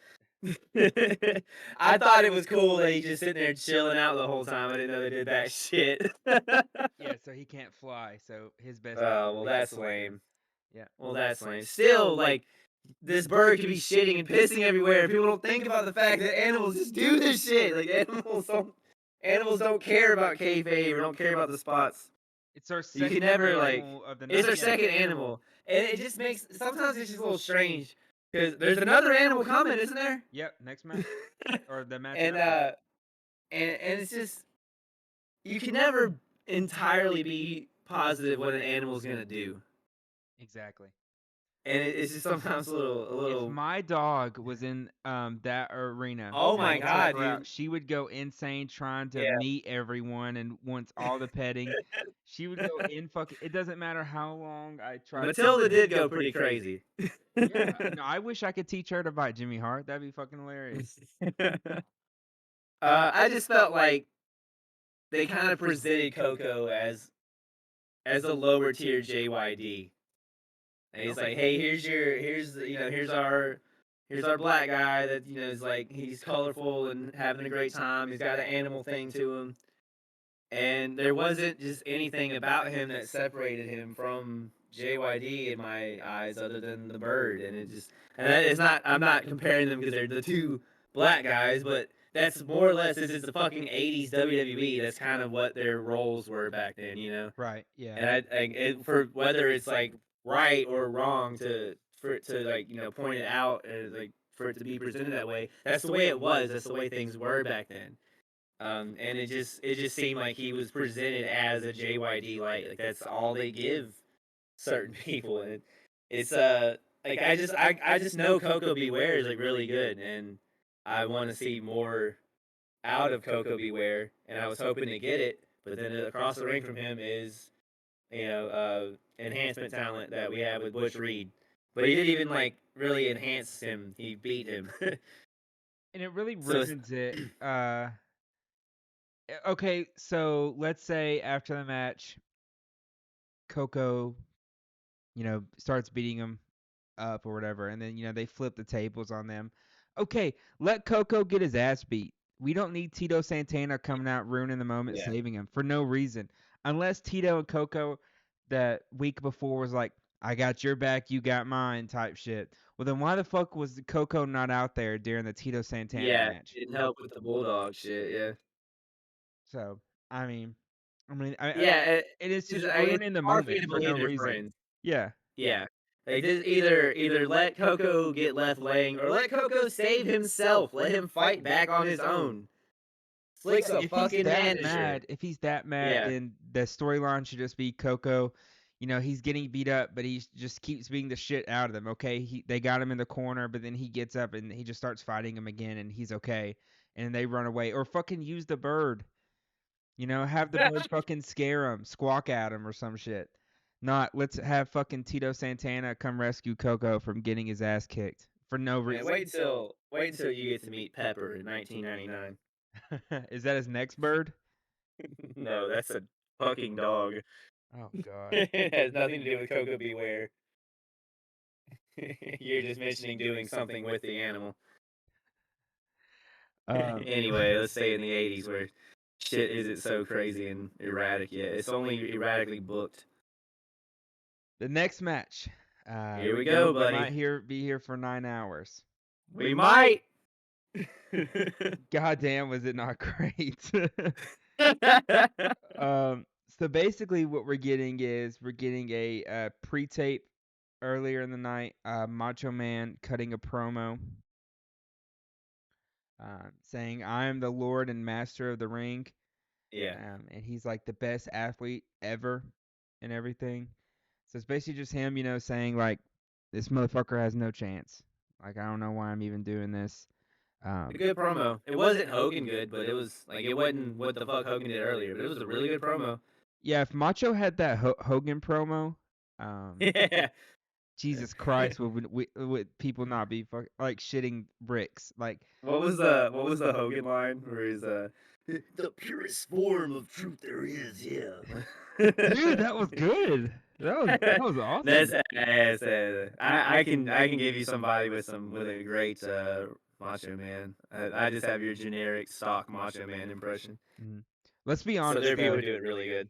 these two at this time probably Holy shit! most athletic two in the company, right? Yeah, these are the best two on the roster. Hmm. You wanna know something At least as crazy? far as in ring goes, like they're not going to be the star that Hogan is because they don't have that level of charisma and fucking just magnitude and star power to them. But as far as in ring wrestling goes, these are the best two on the roster. Fucking, especially with Macho Man's, what, he had to do 6 matches in one night in the Wrestling Classic? He did four, but 4? still, it was four like solid fucking matches. Almost back to back to back. We had that one break. Yeah. Yeah, we had a title match in the car giveaway. For Macho Man to breathe a little bit. But yeah, we had that. Oh, what I was gonna say earlier was crazy thing. They don't know it yet, but Macho Man and Elizabeth get divorced IRL 5 years later. Oh yeah, yeah. I knew they didn't stay together for a while. There's actually a point in WCW where they pair them together and they're not together in real life at that point. It must have been extremely awkward. Oh, Macho Man jumped ship.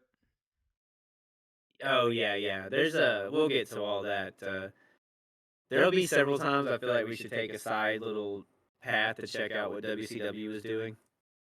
We can. Uh I think yeah, we should do. I don't know if they have multiple promotions, but we could do like one every year, like 91, 92. We do one. yeah, we'll we'll figure that out for sure. Yeah. So dedicated listeners, look forward to that. Um, some So backstory. Savage has yeah. had the title for 14 months. Wait, what? At this point, Savage has had the title for 14 months. Wasn't Tito Santana champion at WrestleMania too? I think WrestleMania 1 or the rest. No, he Two was was Greg Valentine. 2 is great. Yeah, but Savage was still champion, was he not? No, Savage. Hey, I don't know. Nah, I'm man. looking at the thing and it Because says Savage has had Danny the title for Davis, 14 months. Danny Davis fucked over Look up real Tito quick Santana. when did Randy Savage win the IC title? This is awesome content here.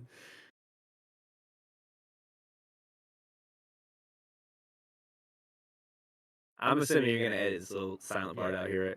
All right, cool. So he won it in February 96 Yeah. or 86. And this is basically April 87. Oh. Okay. All right. Cool. I for some reason thought Tito Santana had the Intercontinental title. While the 5th longest IC No, title. wait, you're right because he defended against George Steele. You're right. My bad. It was a wrestling classic where Santana had it back. Yeah. My bad. My bad. Okay. No, you're good. I forgot we had the Oh, wrestling the classic in between yeah, the Manias. George. Yeah, that's what threw me off because he defended against George Steele, right? Oh my god. Hey, if we could edit out the part where I Oh, don't dude, I know my got you. fucking Don't 80s worry. history, okay? Yeah, we're gonna start it with this. Yeah, 14 months. But yeah, basically, I mean, I'm pretty sure he.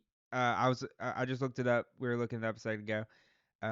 At this point, it is the 4th longest IC title reign, which is weird. At this point in In like history. 87 where they are right here. Okay, Yeah, so not currently because not there's currently. Yeah, so it's been bumped down a few because I know Gunther passed fucking everyone. yeah. He had what 600 and something days. Crazy. 666 is what they chose to go with. Jeez. Anyway, So yeah. So now one of the best matches of all time happens that we just won't get to, I guess. after the interview with Macho Man, Mean Gene is now interviewing Ricky Steamboat. Which was weird seeing him talk a lot. Yeah, and he was like trying to show this darker, edgier side because he, I guess, Savage like crushed his larynx or something. Mhm.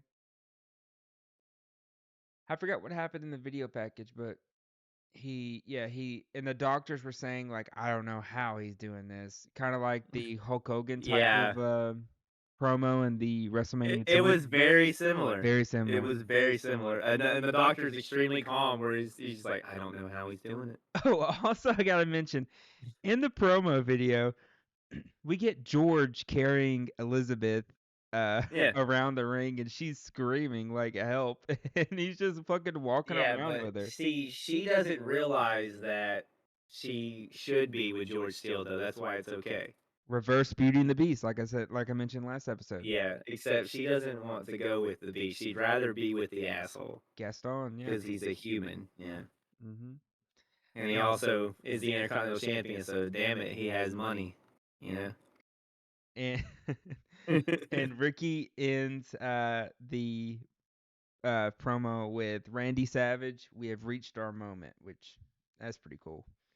Yeah, what a what a little future telling segment right there. That was crazy. We get first out. We get Steamboat and George the Animal, which is awesome to have George there, Oh yeah. especially from WrestleMania 2. And So this is actually our third animal spot here. We have one more animal coming. We've had a dog, a parrot, and the animal. And we'll get one more hey, animal later. we can count fourth. You want to count JYD?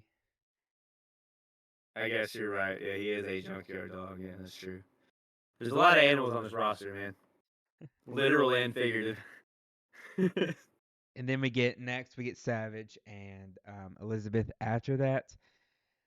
But dude, I kind of just wanna give you the reins for a second. Well, What did you think about the match? I didn't really take a lot of notes as like what happened in the match. I just fucking watched it, and it was awesome.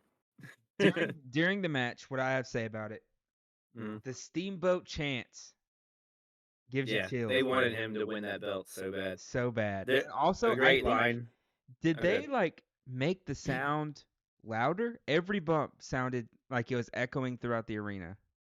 Um, compared to what we've seen the rest of the night, they might have just been hitting the mat harder. But I mean, they could have turned on the mic. Like some places do put like some. I think WCW would put a mic under the ring to make it sound like like a bigger deal when you hit the mic or hit the mat. They do like So vibrations maybe and shit they like that. turned it on for this match specifically, or maybe it was fucking up before. They just got it turned back on. I don't know. I know we mentioned earlier two very athletic guys, very fast, a lot of fast-paced movements made, Yes, this was very fast. I a don't lot think of you would throwing, see anyone else on the roster being able to do this. not a chance. These dudes fucking had a fucking match. Yeah. The Uh, bad part, what I didn't like was George kept getting screamed at by the ref every chance the ref had. He just kept hey, screaming stop at being an George, animal. Stop it. like, stay in the corner, stay in the corner. There was that one moment where uh, Randy Savage throws Ricky Steamboat over the barricade, and he lands on the outside, and you have those like 4 or 5 guys dressed in tuxes trying to fucking stop the fans from getting over there, and then you have George fucking picking him up and taking him back and towards the ring. I thought that was hilarious. That was a nice little thing there. I do think George Steele being a part of it kind of. I don't want to say it took away from the Ricky Steamboat win, but it would have been a lot cooler if he could have just beaten Randy Savage. But I guess you also have to. It is cool to get like the George Steele moment in there as well, especially like with his thing with Elizabeth, because he's not gonna beat Randy Savage. He's not gonna win the belt from him. So him winning is some form of shit with Elizabeth. Also, we get there's the point of the match where it was like 12 times in a row. Ricky is doing 12 different roll up pins or Yeah, yeah. some forms of pins. I looked up, there was 20 different 2 counts during this match. Imagine in a wrestling match, you're trying to win. Fucking But insane. they want to be the better wrestler. They want to be the Intercontinental Champion. So to do that, you have to win a match. So when you get the motherfucker on his back, even if you didn't put him there, if you can get him there some way, try. Hmm. Also, they're working the injury of Steamboat's neck, or his vocal cords, however you want to put it. Yeah, because of the crushed throat or whatever. Hmm. And then at the start of it, I'm pretty sure Steamboat's getting his ass kicked. And then, dude, but once he turns it over and he starts fucking up Randy Savage, the arena Yeah. goes insane, bro. They wanted, yeah, like you mentioned, they wanted him to win so bad.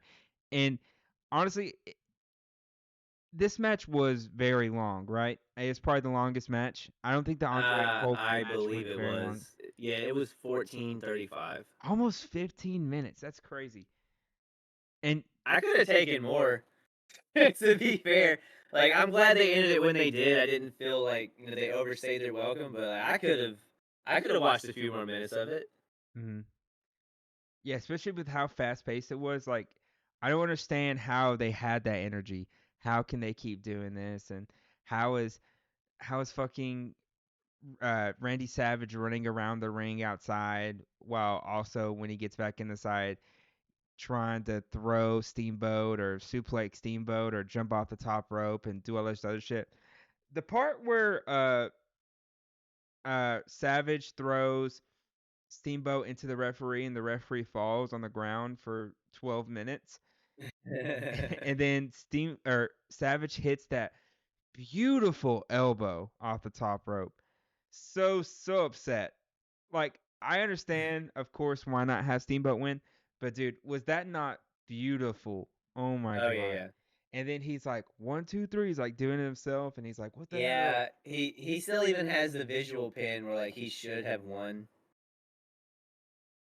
But Yeah, I suppose like you can argue that maybe he didn't kick out because he knew the ref wasn't counting, so he knew to he's not just waste the taking a energy and rest. Yeah. and keep breathing.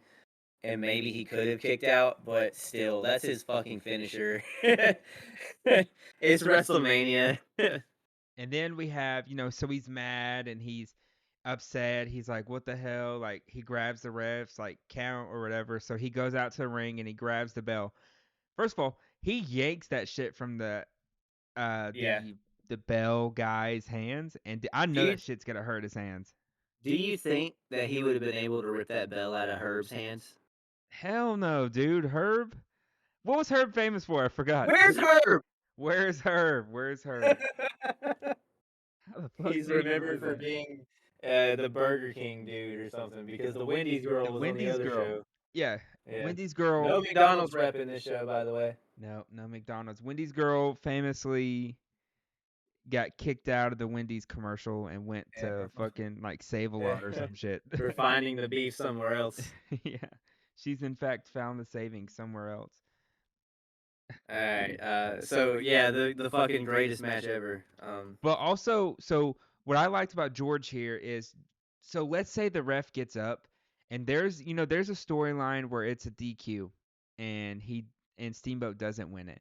So George being able to save, so George goes up, he gets kicked off, whatever, and then he just gets up there and he's like, fuck this, I'm just gonna push Randy Savage over.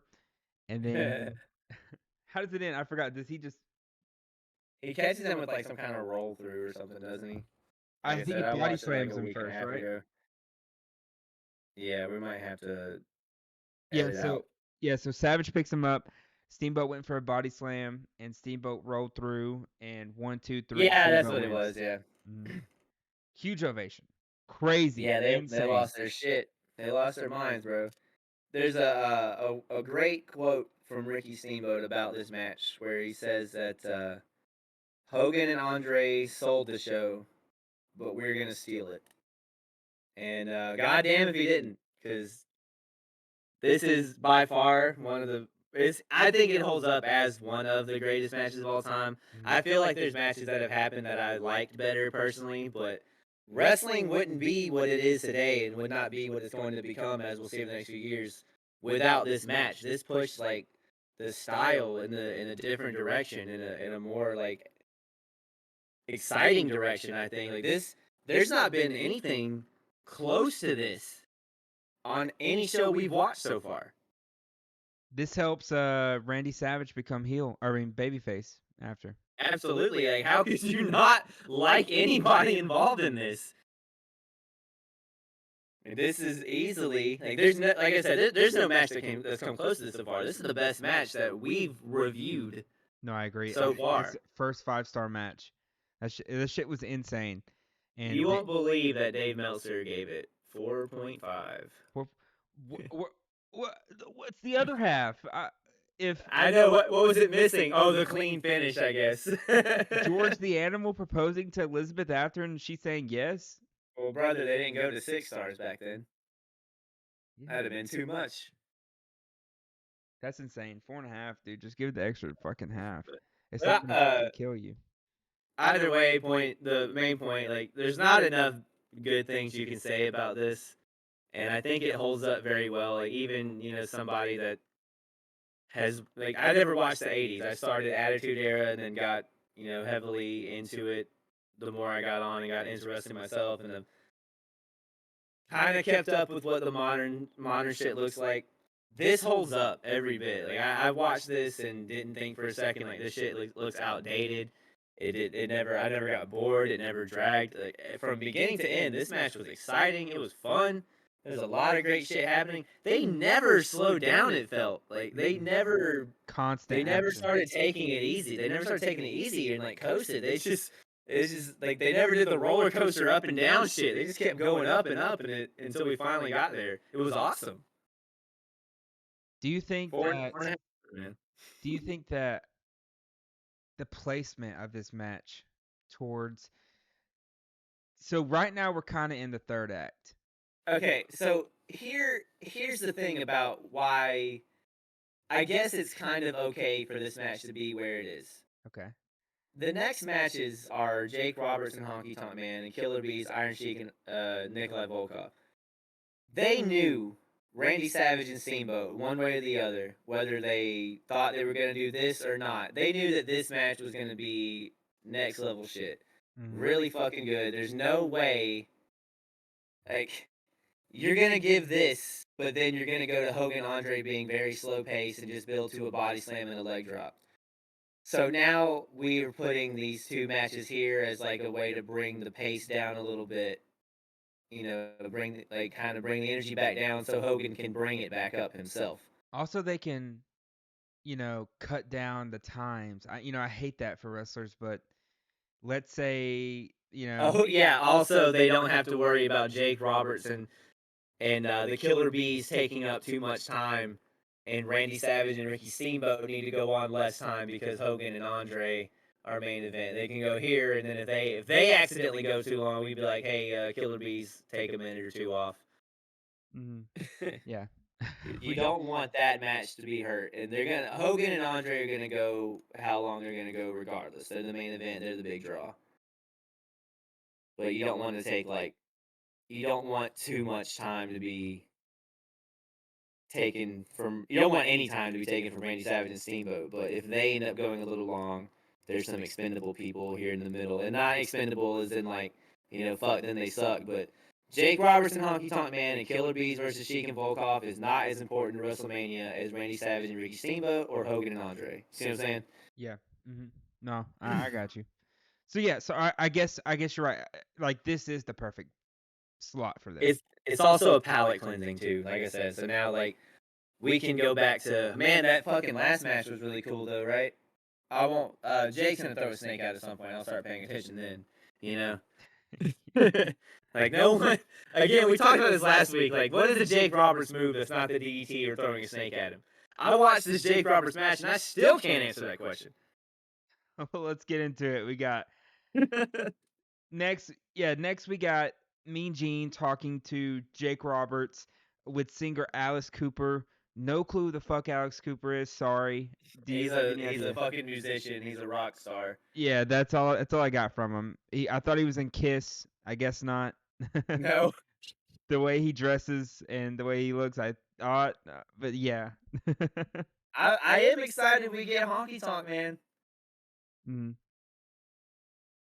Oh, yeah. Yeah. What did we have him in? Did we have him in WrestleMania 2? If we did, I really don't remember it. And he I don't probably either. wasn't in a big role. If he was in that stupid battle royal with the football players. Probably, yeah.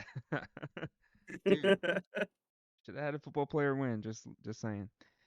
The refrigerator right there, bro. He was hella over. Yeah, they just fucking won a Super Bowl and you're not gonna let them win? That's crazy. Yeah, but I mean, the winner, that battle royal, bro. William Refrigerator Perry could be facing Hulk Hogan right now if he just won that battle royal.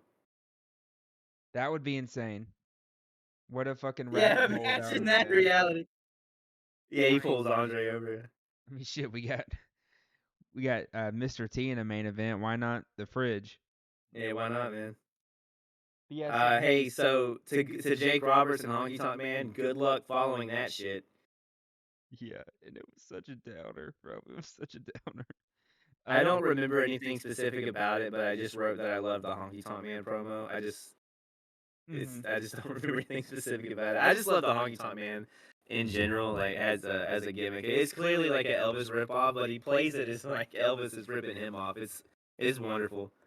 Yeah, because as they come out to the ring, you have Jimmy Hart and his guitar, and I don't. I think he had music, but I couldn't. I don't remember what it was. I am beyond upset that we did not get to hear Cool, Cocky, and Bad. I think that's what it's called, or it might just be called on the Honky Tonk Man. I don't know. There's a fucking wonderful Honky Tonk Man intro about having long sideburns and having his hair slicked back, and he's coming to town in a fucking pink Cadillac or some shit. Yeah, And I love this gimmick. I think it's hilarious. He takes it mega seriously. that's So all I it feels want a little wrestlers to weird. do. I want them to overact. Well, I mean, like it like IRL, like in real life, he doesn't look at his gimmick as like it's Oh, an Elvis parody. He's like, this is legit shit here. gotcha. That's a fucking fascinating person. The real man behind Honky Tonk Man. That's a fascinating person. So, But we'll have plenty of time to talk about him because he's gonna have a intercontinental title record of his own at some oh point. damn, let's go, Honky Tonk Man. Uh, yeah, I'm gonna be honest. I don't have much about this match. Yeah, the entire thing's irrelevant because it's basically just to make you forget that you just saw a fucking banger ass match. And hey, look, we're gonna feed Jimmy Hart to a snake. Yeah, yeah. So basically, yeah, basically how what happens is Jimmy Hart trips Jake, and Honky Tonk Man wins. Um, Yeah, that's it. He yeah, Honky Tonk Man runs with a roll up and he grabs the ropes. yeah. One, Uh, two, three. It was only like what 5, 6 minutes. yeah, like I said, No offense, Jake Roberts. In WrestleMania 2, they said he was undefeated. Definitely not anymore. Um, oh, it's the wrong page. This match was 7:04. What? what? There's a You had the segment balls to go 7 minutes after Ricky Steamboat and Randy Savage. who basically went 15. That's crazy. This could have But been it's like a all to squash feed match. Jimmy to a snake. This could have been like half of this time. Yeah, so after the match, we get Jake Roberts holding Jimmy Hart in the corner. With what move? With what? What do you mean? He puts him in a full Nelson.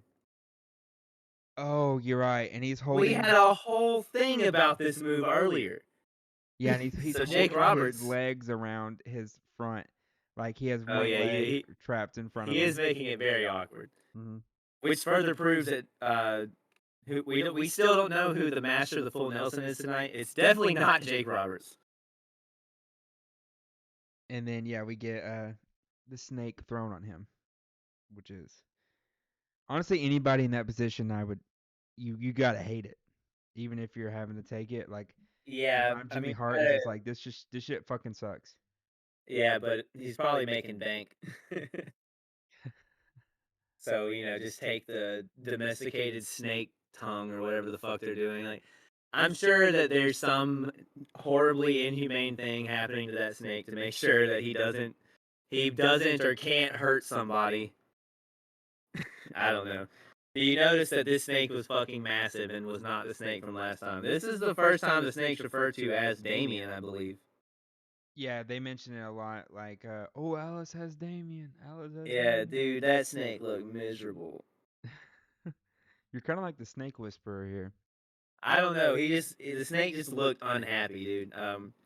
He didn't look he didn't look nowhere near as happy as Matilda.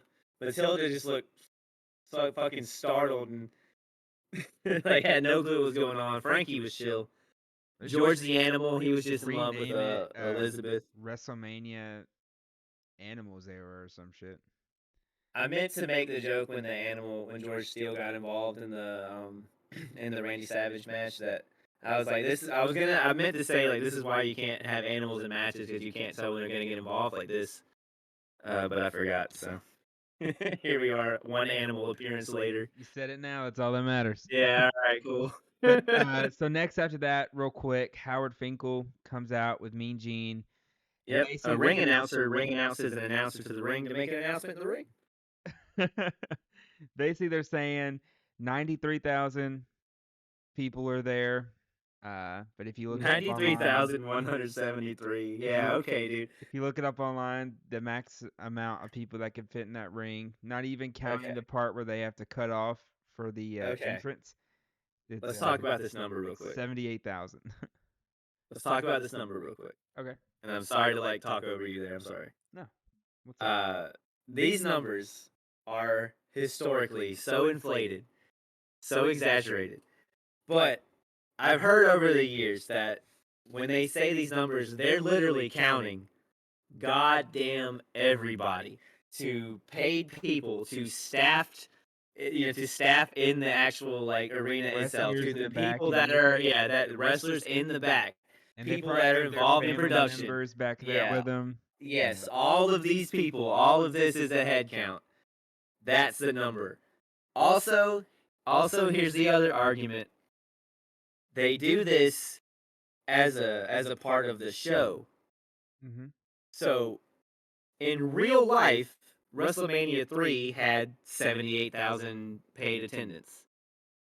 But in the terms of kayfabe in the WWF universe, this show had 93,173 in attendance. It's our history. We can write it how we want. Go fuck yourself.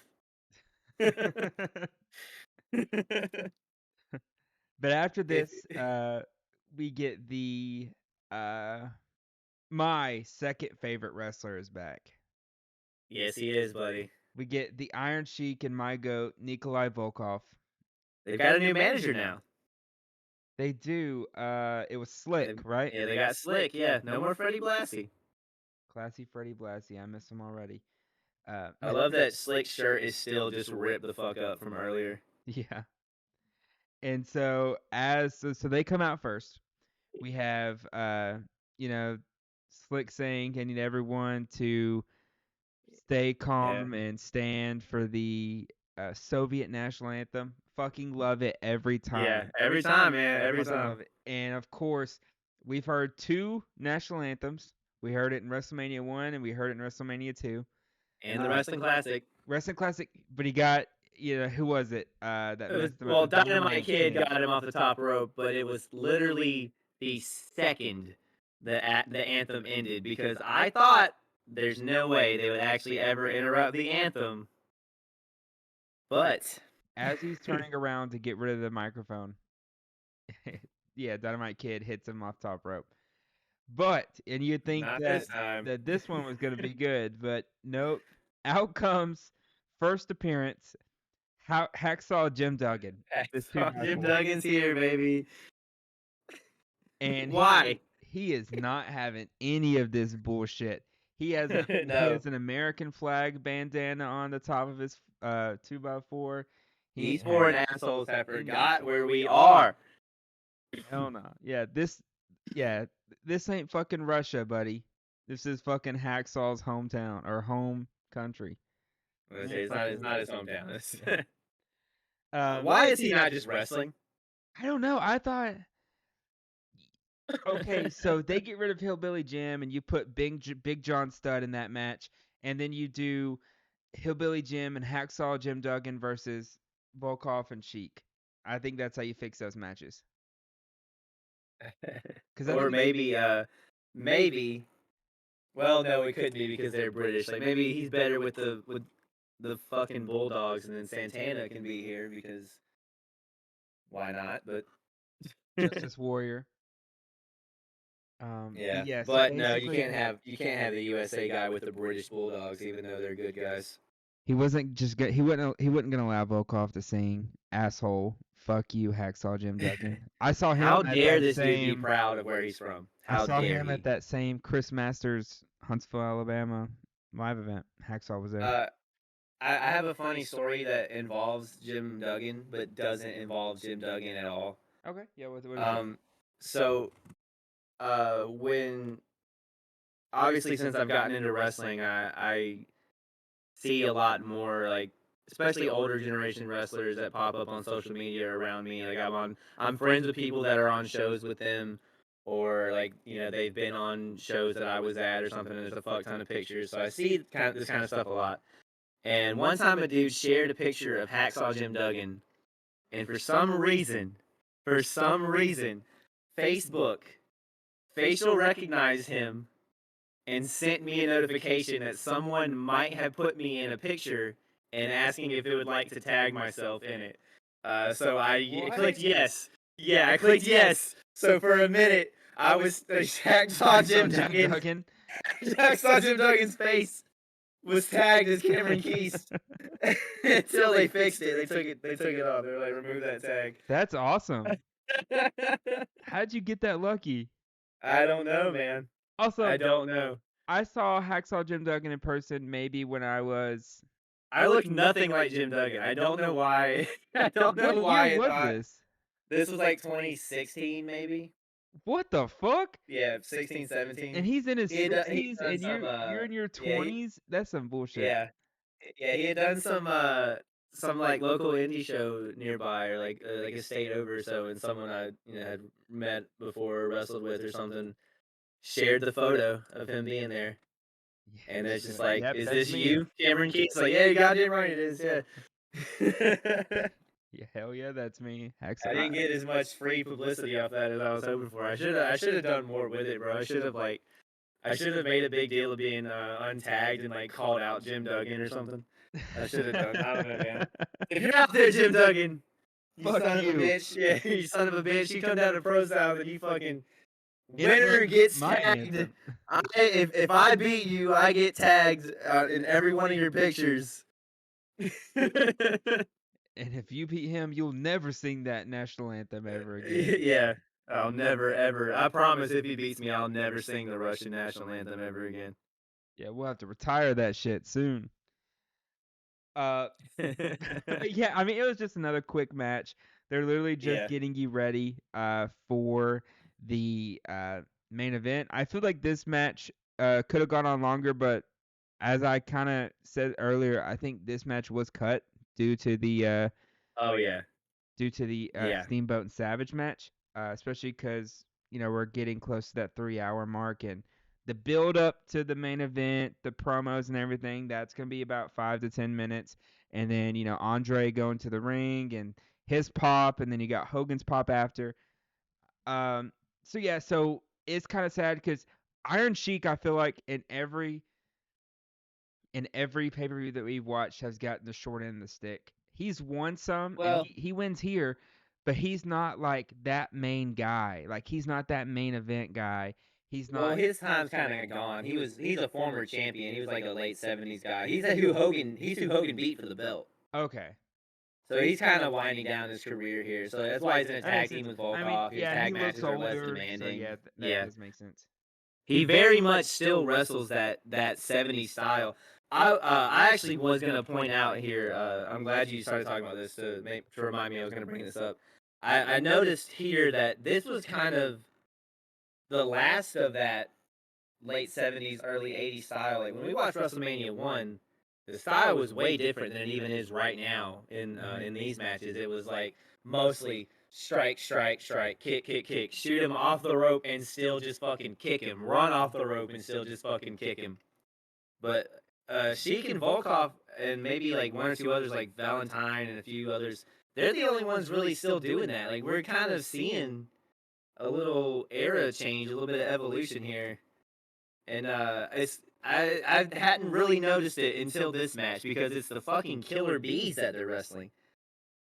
Also because in this match, what I noticed, Sheik is not wearing his gold trunk. He's actually wearing pants, like kind of Yeah. what are those long pants that females wear? That Oh, capris. capris. He's kind of wearing those. Yeah. Yeah. Uh, Do you notice that they kind of made America come off as bully heels right here? dude, there was so much shit in that ring. like Duggan just walks in Uh-huh. and just Interrupts. awkwardly pauses next to the camel clutch Mhm.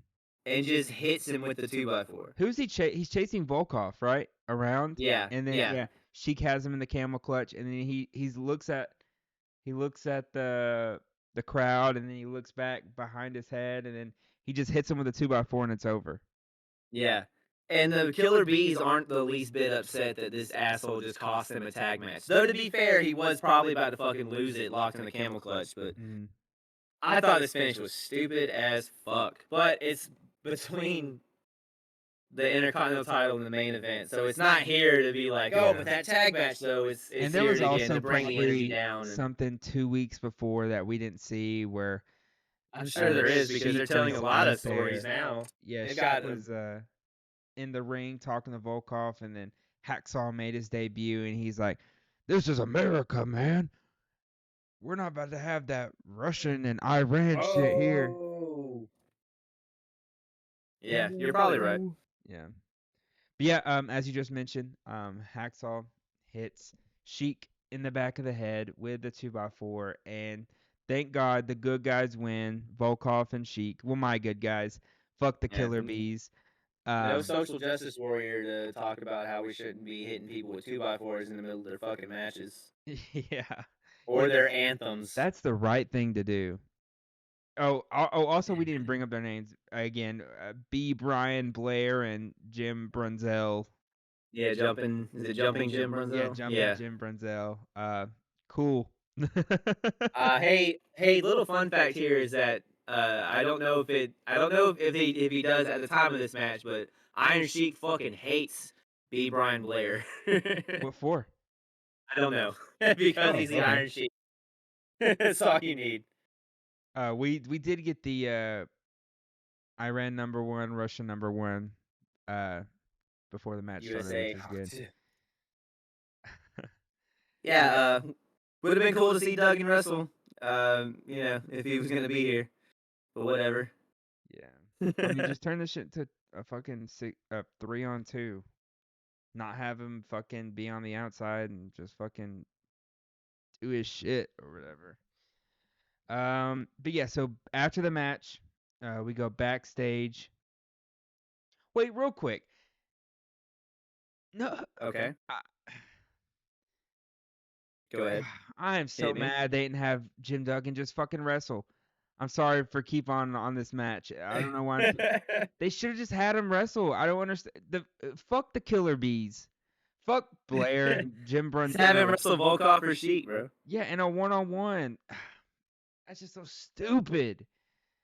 Oh man, have George the Animal come be his fucking partner. Yeah, there you go. Well, he's in love with Elizabeth. He's distracted. Yeah. Hey, maybe Coco Beware. Yeah, Coco Beware. But just adding one more person, one more random Iran Russian guy in the back. They probably have a million of them that would just come wrestle at WrestleMania. Oh, Make it a 6-man. That match makes me so mad, and just because I love Volkov so much, and I'm just very emotional about hey, well, he won. it. Yeah, He he won. won. That's all that matters. That's how it should look. But backstage, we got Gene and Andre. Andre's talking finally, Oh yeah. saying it's about to be a squash match. Won't take him too long to win against Hulk Hogan. Love Andre talking. Love to see him talk. So sad that we won't get too much more of him. He'll be at WrestleMania 4 though. Yeah. I think he passed. Does he pass away in early 90s or late 90s? I think I it's early to mid. I think he's the first Hall of Famer. I'm pretty sure. okay. I know he passes away overseas. I know he was going to an event or something. That's as Mm. much as I know. But yeah, so we have them two talking, and then finally they show clips, of everything leading to the moment. Basically, what happened was I'm pretty sure Vince McMahon gave uh Hulk Hogan a trophy for being champion for 3 years, and it kind of made Andre upset. Because he's never had a title match, man. Yeah, and so They Their were defense for that was he never asked for one. Like, well, he's been winning match after fucking match. Like, and all these. He just won the battle royal last year. Every battle royal apparently. I think he never lost one or something. that dude graciously gave away $15,000 after winning a body slam challenge, and he can't even get a title shot from his best friend, man. Yeah, he couldn't even buy into a title shot. You're right. Well, he gave the money away, so he wasn't gonna buy in anyway. And then you Maybe had that's what he thought he was doing. He's like, when he won the 15,000, he's like, I got a title shot. He just like fucking tosses the bag, and he just assumes it's gonna get to where it has to go. and then who we had was it Ventura and Piper and Hogan on Piper's Pit. Oh yeah, when he's like, "Are you gonna fight him?" Yeah, Yes. and I think Jesse's like, I can get Andre here next week on Piper's Pit. I can get him here. And then it shows all three of them together again. I'm pretty sure Andre was in a full suit, which is cool. Yeah, And yeah, he's just like, just knowing suits exist in that size, or at one point did, yeah, and they crazy, they have their little face crazy. off, and Hogan's like, "Don't do this, brother. Don't do this. We don't have to do this. We're friends." And then Andre rips Hulk Hogan's Yeah, shirt off and the chain around his neck. And so happens just to like you cut mentioned, Hogan a little bit. You get a little bit of blood on the chest. ooh, Adds a I little didn't bit to notice it. that. It was I believe it was unintentional, but like when he rips the shirt, I don't know if he meant to rip the chain with it, but like he rips the shirt and chain, and like the crucifix on the chain ends up like catching Hogan and cutting his chest open. You get a little bit of blood, and then it adds a little bit to the moment, makes it a little more poetic. Mm. Like he's bleeding from his chest after his best friend just fucking betrayed him. It's pretty awesome shit. And then we get another Hogan promo after the clips. Oh Basically yeah, dude, he's gonna how shake the intense. fucking planet.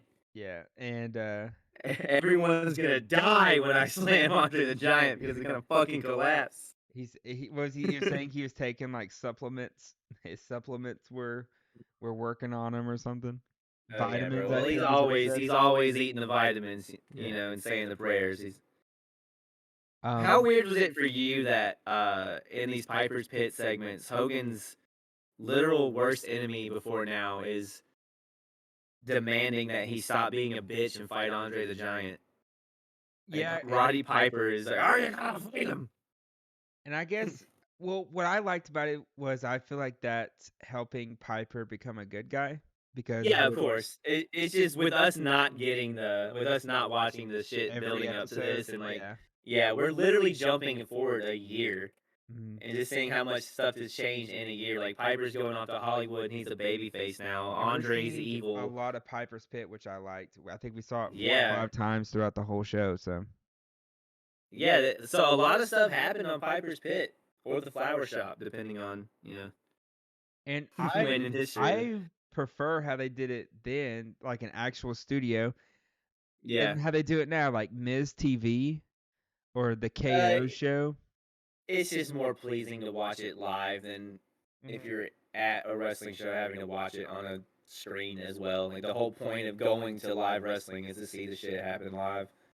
So I get that. But the Piper's Pit set, beautiful. Wonderful. So then we have, of course, they're in the ring announcing the fucking celebrities that have to be a part of the main event for some Oh yeah, we reason. have to. We have to. So Bob, the Bob guy, he's back. He's gonna The be the Bob guest, guy. the guest announcer for the Mr. match. Sports Ball. Yeah, and then we have Mary Hart. Thank God She's she's no back. herb. Who has no idea what's going on in wrestling? Or She probably doesn't even know where to find the beef. she's gonna be Probably no idea. the guest timekeeper, Cameron. The guest Yep. timekeeper. Just like Herb before her. And then so we have Andre and Bobby coming out first. Booze. We're getting booze for Andre the Giant, Cameron. Well, yeah, man. He's betrayed us all, Why and would he do us like he's that? trying to end Hulkamania, and Uh, they're not fucking with that. They're not cool with it. they're running this story of Andre hasn't had a title match in the 15 years that he's been undefeated. So Yeah. Yeah, they bring that up, and then that's what I was saying. They mentioned like, well, he never asked for a title shot. Dude, He hasn't lost in 15 years, dude. I think one of the most iconic moments of this um WrestleMania is him coming in on the wrestling cart, because Yeah, literally I think I told you in our first episode, oh, I thought back then they came in on the wrestling cart, and then you said, oh, I uh, think that's in WrestleMania 3. And yeah. yeah, Here it like is. literally, I think that might, because that's how I know Andre coming to the ring. Well, not now because I've seen him walk to the ring, but that's how I know him. Is like I always see that in my brain, like him on the cart being driven to the ring. So I think that's Well, pretty here you cool. go. You got it. Yeah, finally. But then we get our Lord and Savior at the time. Hulk Hogan comes out next. Real American. When Real Hulk American hits, Hogan. Hulk Hogan. Hulk Hogan. That is how he gets announced.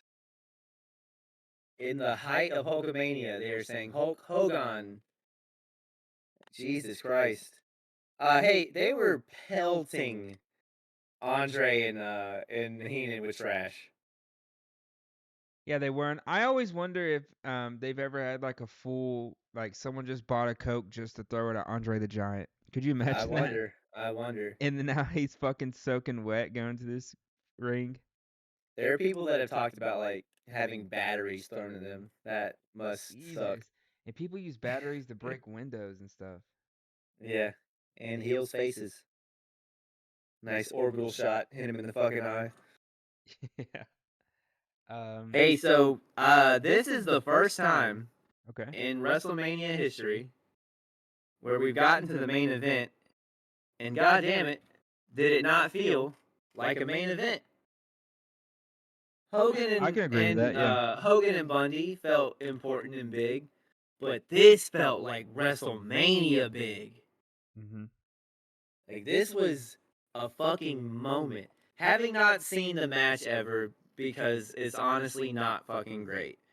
It it didn't have to be. When It was he Hogan versus inevitably Andre in the it was end. Hogan versus Andre. And like you can see when these two stand, there will never be another point in time where two people can have that stare down like that that they had at the beginning, and it will come anywhere close to that. It's never gonna happen again.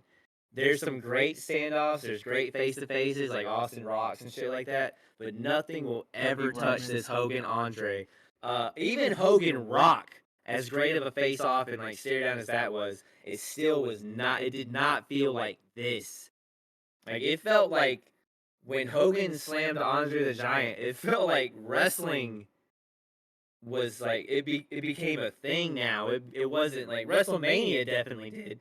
It like WrestleMania is important now. It's not just, oh, it's our big show we're numbering. There's something to WrestleMania now. Like this is the place to make moments. This is where big shit happens. And to me, it started here because this is the first time where I felt like, other than the fact it existed in the first place, that WrestleMania changed something. You know what I'm saying? Like it actually like changed Hmm. the course of history or where wrestling was going. Shit got different with this show. It did not do that for WrestleMania 1 and 2, other than the fact that, like I said, for WrestleMania 1, WrestleMania exists now. But WrestleMania 3, with this Savage Steamboat match changing the fucking game entirely, and now Hogan and Andre making the biggest wrestling moment probably in history ever, this is fucking huge. And it happened at WrestleMania 3. And it made WrestleMania like able to become what it's going to become. What's crazy is because the match almost ends as soon as it starts, though, when Hogan It's tries 12 to minutes long. pick him up for that first Oh yeah, imagine slam, if that had just been the and then start. he falls, or Andre falls, and it's a 2 count. It's like, god damn, that was close. Like literally, we're starting this shit, and that's the like they shove each other, and then he tries to go for the slam, and that's it.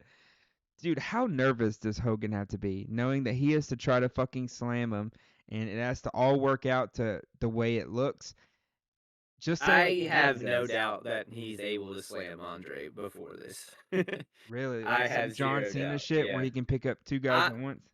I'm pretty sure this wasn't the first time he slammed Andre. I'm pretty sure he did it somewhere else. It's just this was the big fucking stage it happened on and the one everyone remembers. because it was in front of all these people on this huge stage on this big ass show. Yeah, But I like mean, I'm I pretty wrote down in sure my that notes has to be the biggest match in wrestling history up to this point. Like definitely, like up to this nothing point can and for compare. decades to come, honestly, like Still now, I think you have to get to Austin Rock big to even come close to this, and I don't even know if Austin Rock does. that's crazy. What WrestleMania is that? 15 and 17. 17 is the big one, but uh, they also wrestle at 19. Okay. But by then, it's just kind of it's more of a the Rock thing as opposed to an Austin Rock thing, if that makes sense. Yeah. No, I got you. But yeah, The match isn't great, but it is everything it needed to be. I hate watching Andre's offense. This there's that one point in it where Andre's going for a headbutt on the outside and accidentally hits the corner post. I thought that was pretty cool. yeah, uh, for sure. Also, Hogan ends up tearing the padding off and Oh, tries to on the like pile ground. drive Yeah, Andre. and Yeah, then Hogan just picks him over his back and throws him off. he he hits a move here that isn't named. But are you aware of the Axe Bomber? I'm not. I don't think so. The big move where it's not a clothesline. It's like Hogan holds his arm up like he's throwing like a forearm or just like a big. I guess forearm's the only way to really say it. And he just runs at him and hits him in the head with the side of his arm. The Axe Bomber. Yeah. I think it was his finish when he was in Japan. You wouldn't believe it, or maybe even be able to tell based off of anything you've seen from this Hogan. But man, New Japan Hogan goes fucking crazy. That guy's Really, wild. really. Yeah, yeah. I think that's why he's so good at this style. He's just like, well, I don't have to do all that shit. I can just wave my hands and cut my ears and like flex a lot, and get 4 times the money and 6 times the reaction. Did you notice that whenever they Hogan picks up the mat and then he puts it to the side, those fans were so jacked being able to help Hogan hold it up. They were Oh yeah, fucking yeah. going crazy. They were They like, "Hell love, yeah. yeah, they love that audience participation, man.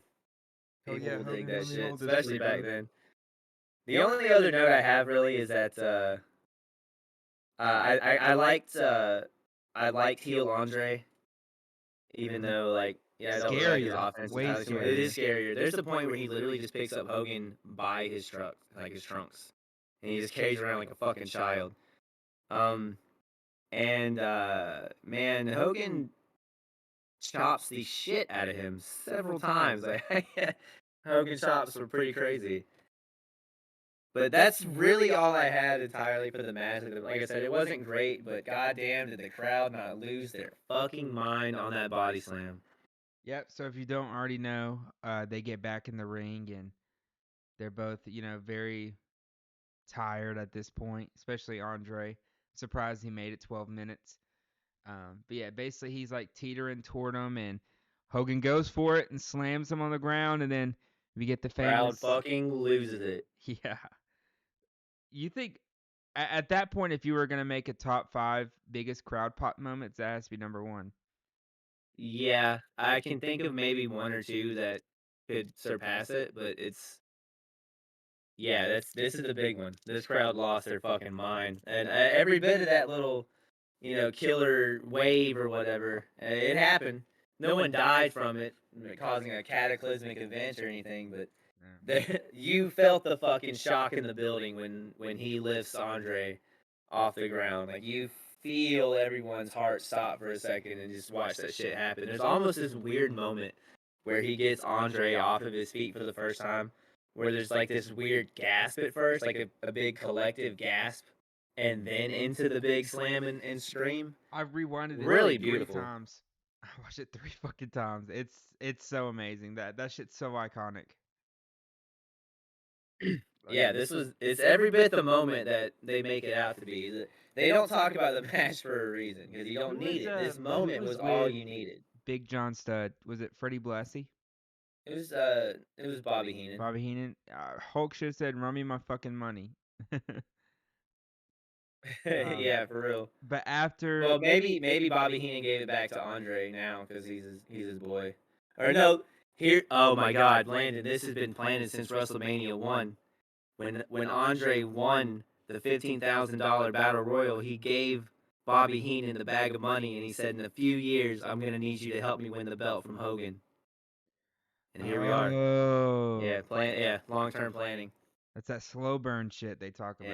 Yeah, for real. That He said, "I'm gonna storytelling. hang out a little while, just do some fucking battle royals here and there, but I'm gonna build up a case, some animosity, some anger, you know, get some leverage, win some battle royals, so I have something to complain about. And at WrestleMania 3, we'll get him." And they didn't. He got slammed for it. Yeah, so Andre gets body slammed, and then Hogan goes for his leg drop. Quick pin, one, Goes two, for the three. Billy Jack It's Haynes over. leg drop. It's over.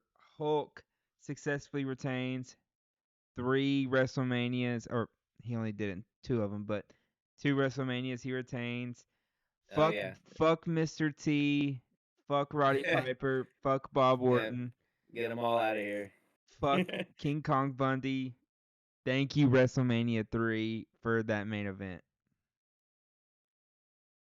Well, we got through it. How'd you feel about WrestleMania 3 as a whole?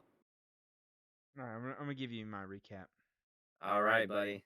Okay, so definitely, I feel like it's like it has to be a top 10 WrestleMania. For the for I mean the Steamboat and Savage match. I'm not even gonna fucking go into it right now, but best match of the night. I mean, nothing's gonna come close in this at all. No, it's not. Yeah, We're both so gonna have the same match of the yeah, night. best match of the night doesn't matter, dude. I mean, I was gonna say best heel. I mean, I just Andre being a heel is just so scary, like I mentioned earlier. I want to It's bring hard this. to it's hard to pick a best heel. There were a lot of really good heels on this show. Yeah, Like even the ones that didn't matter, like Hercules, because he still had Bobby Heenan, and exactly. then and even even Slick was somewhat important. Like there's a lot of really good heels on this show. Danny Davis, fuck that guy, epic Hmm. heel. Hmm. But then I wanted to put Andre as best heel, even though we don't really do that. But I wanted to mention just how scary it is and how weird it is to see Andre as like the main heel bad guy of the night, whatever, like then fuck Hulk Hogan, and this then here's who I say you give best heel to, Bobby Heenan. Bobby Heenan. Yeah, might as well. Him and his 20 lackeys of the night. I'm glad he was out there every He other was all over match. this, man. He was with Hercules. He was with Harley Race. Who are the? I bet I can name all the managers. Okay. Slick, It looks like every match had one. Slick, Mr. Fuji. Uh huh. So we have them two. Give me Bobby Heenan, Jimmy Uh huh. Hart. Yep. You're missing one, Would you two. count Jesse Ventura as one? No. I wouldn't count George Steele as one either. What about Elizabeth? Elizabeth, I would count. Yes, she's definitely a messenger. I mean, a manager. Messenger. Messenger. Yeah. She definitely a messenger. What you are missing? You are missing another one. Ooh, whose was it? You're missing the fabulous Moolah. All right. Yeah, so you know But what? there's You're right. also You're right. Bobby Heenan. Give me Bobby Heenan, manager slash heel of the night. Also technically Alice Cooper managed on the show too.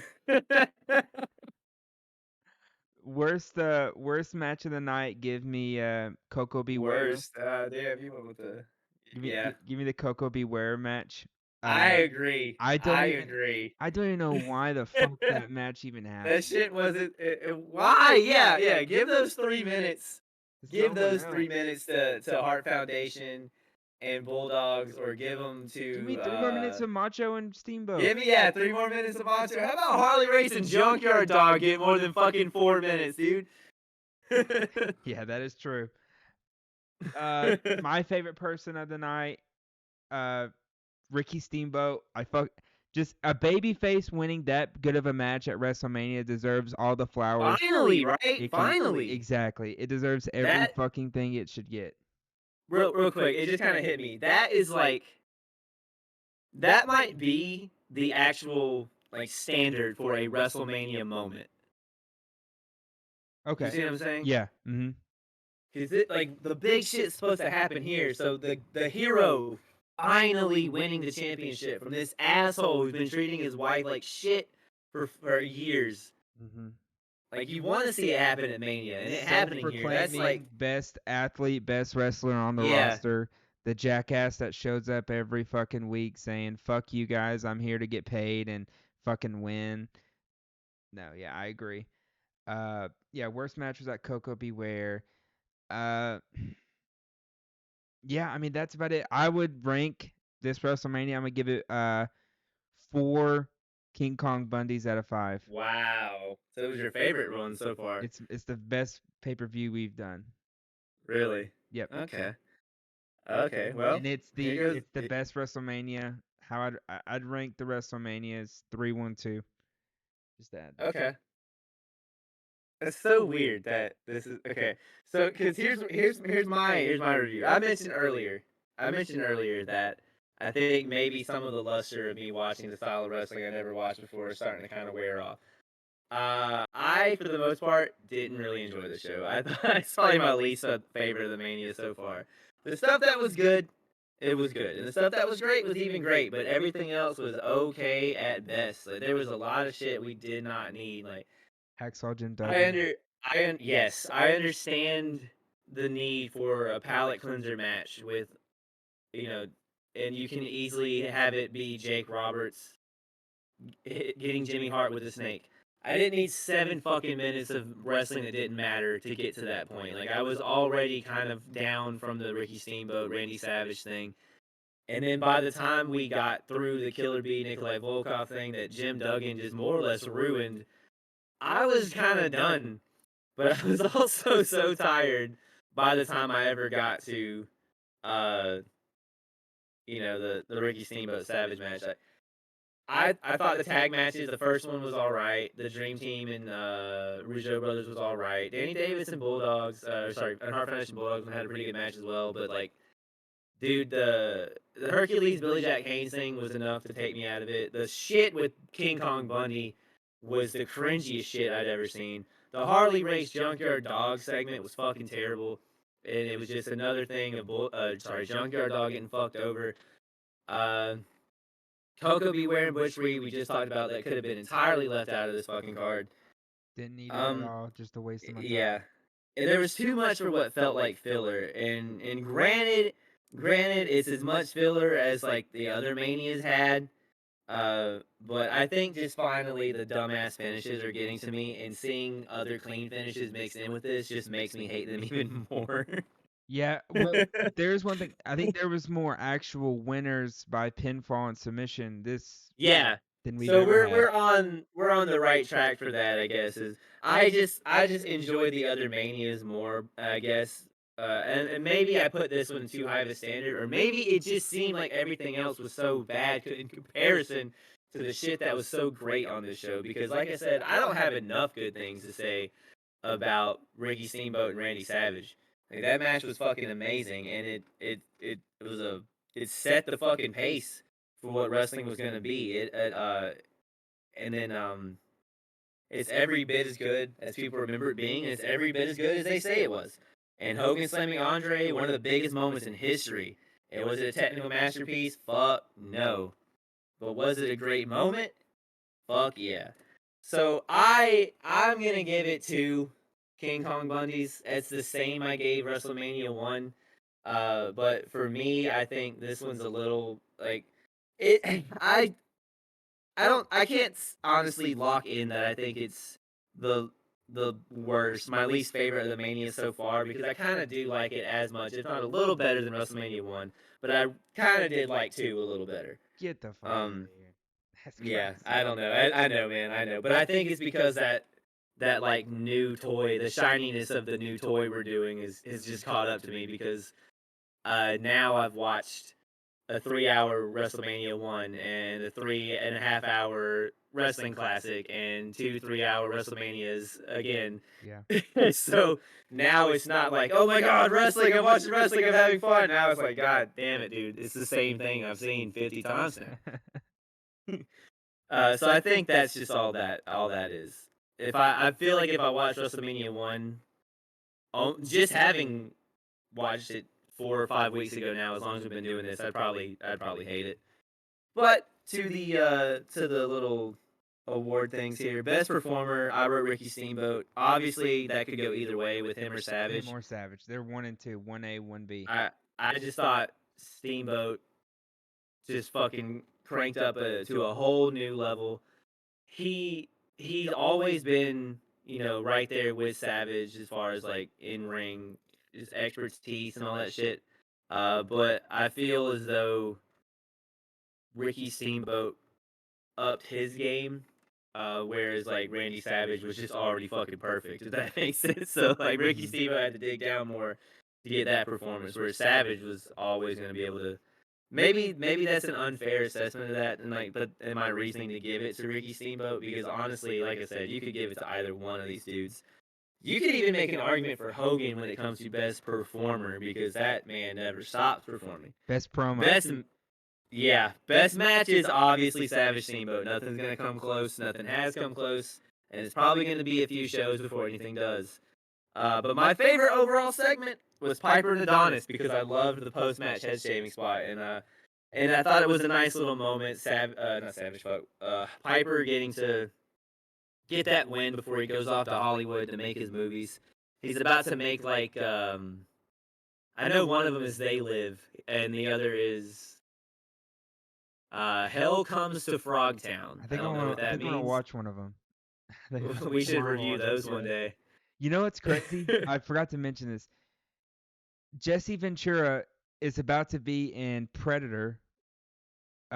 With God,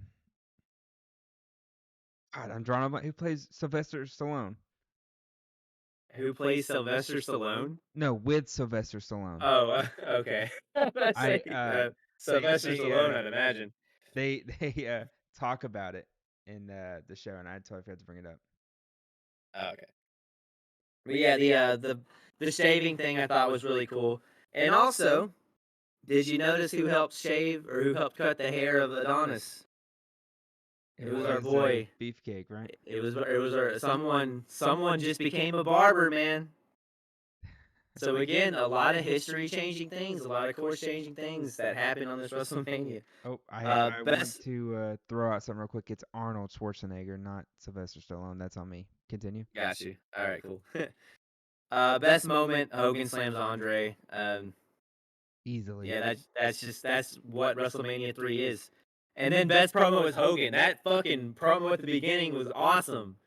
That was so good. It's Hogan being Hogan in the most Hogan way, but in the 80s, it's awesome. I've always been a big hater of Hogan. I really disliked when he came into TNA in 2010.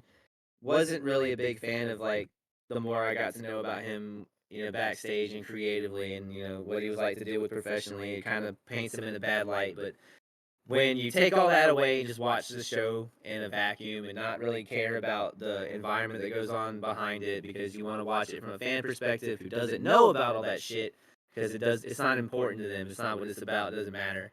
Hogan's fucking amazing. Hogan's awesome. Like I could see why people look at this dude as like a hero. And he preaches heroic things like saying prayers, doing the vitamins, putting in the work, hanging and banging. Hogan that never once at one point ever tells his Hulkamaniacs like the politic is way into bigger shit or, fucking sleep with the boss or just be an ass kisser. Hogan tells him hang and bang, eat the prayers and say the vitamins, put the work in, grind, be a, that because that's what a Hulkamaniac would do. So I could see people being like magnetized to this dude and looking at him as a hero, especially kids in the 80s.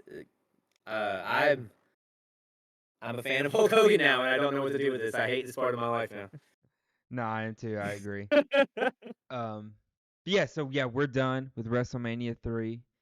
Um, different opinions. and We can and meet in the middle at three we get stars if you average both of us. we get a cool change of pace because We get a new we don't event. have we don't get a Mania next. We get a new event. Yeah, we get Survivor Instead, we get the Series. biggest event since WrestleMania 3. Yeah, Which Survivor is Series. I mean that's gonna be hard to follow up. Landon, I am terrified that Survivor Series is going to be boring as fuck. I hope it's the There are actual Survivor Series rules where Yeah, it is. There are okay, 4 matches. There are 4 matches. all and elimination, right? and they are each over 20 minutes long. One of them being damn near 40. So I'm looking at it right now. The runtime for Survivor Series 1987, it's 2 hours and 44 minutes. So Hey, that's still 15 minutes quicker than the last 2 WrestleManias we've watched. yep, So, and the Wrestling Classic. God, dude, the Wrestling Classic was so That's long. just so awful. It was so Uh, long. It was like but, 3.5 hours. but yeah, like I said, WrestleMania 3 is over. Next episode will be Survivor Series. It's at the Richfield Coliseum in Richfield Township, Ohio. Yeah, that's about it, and we'll see you in the next pay per view.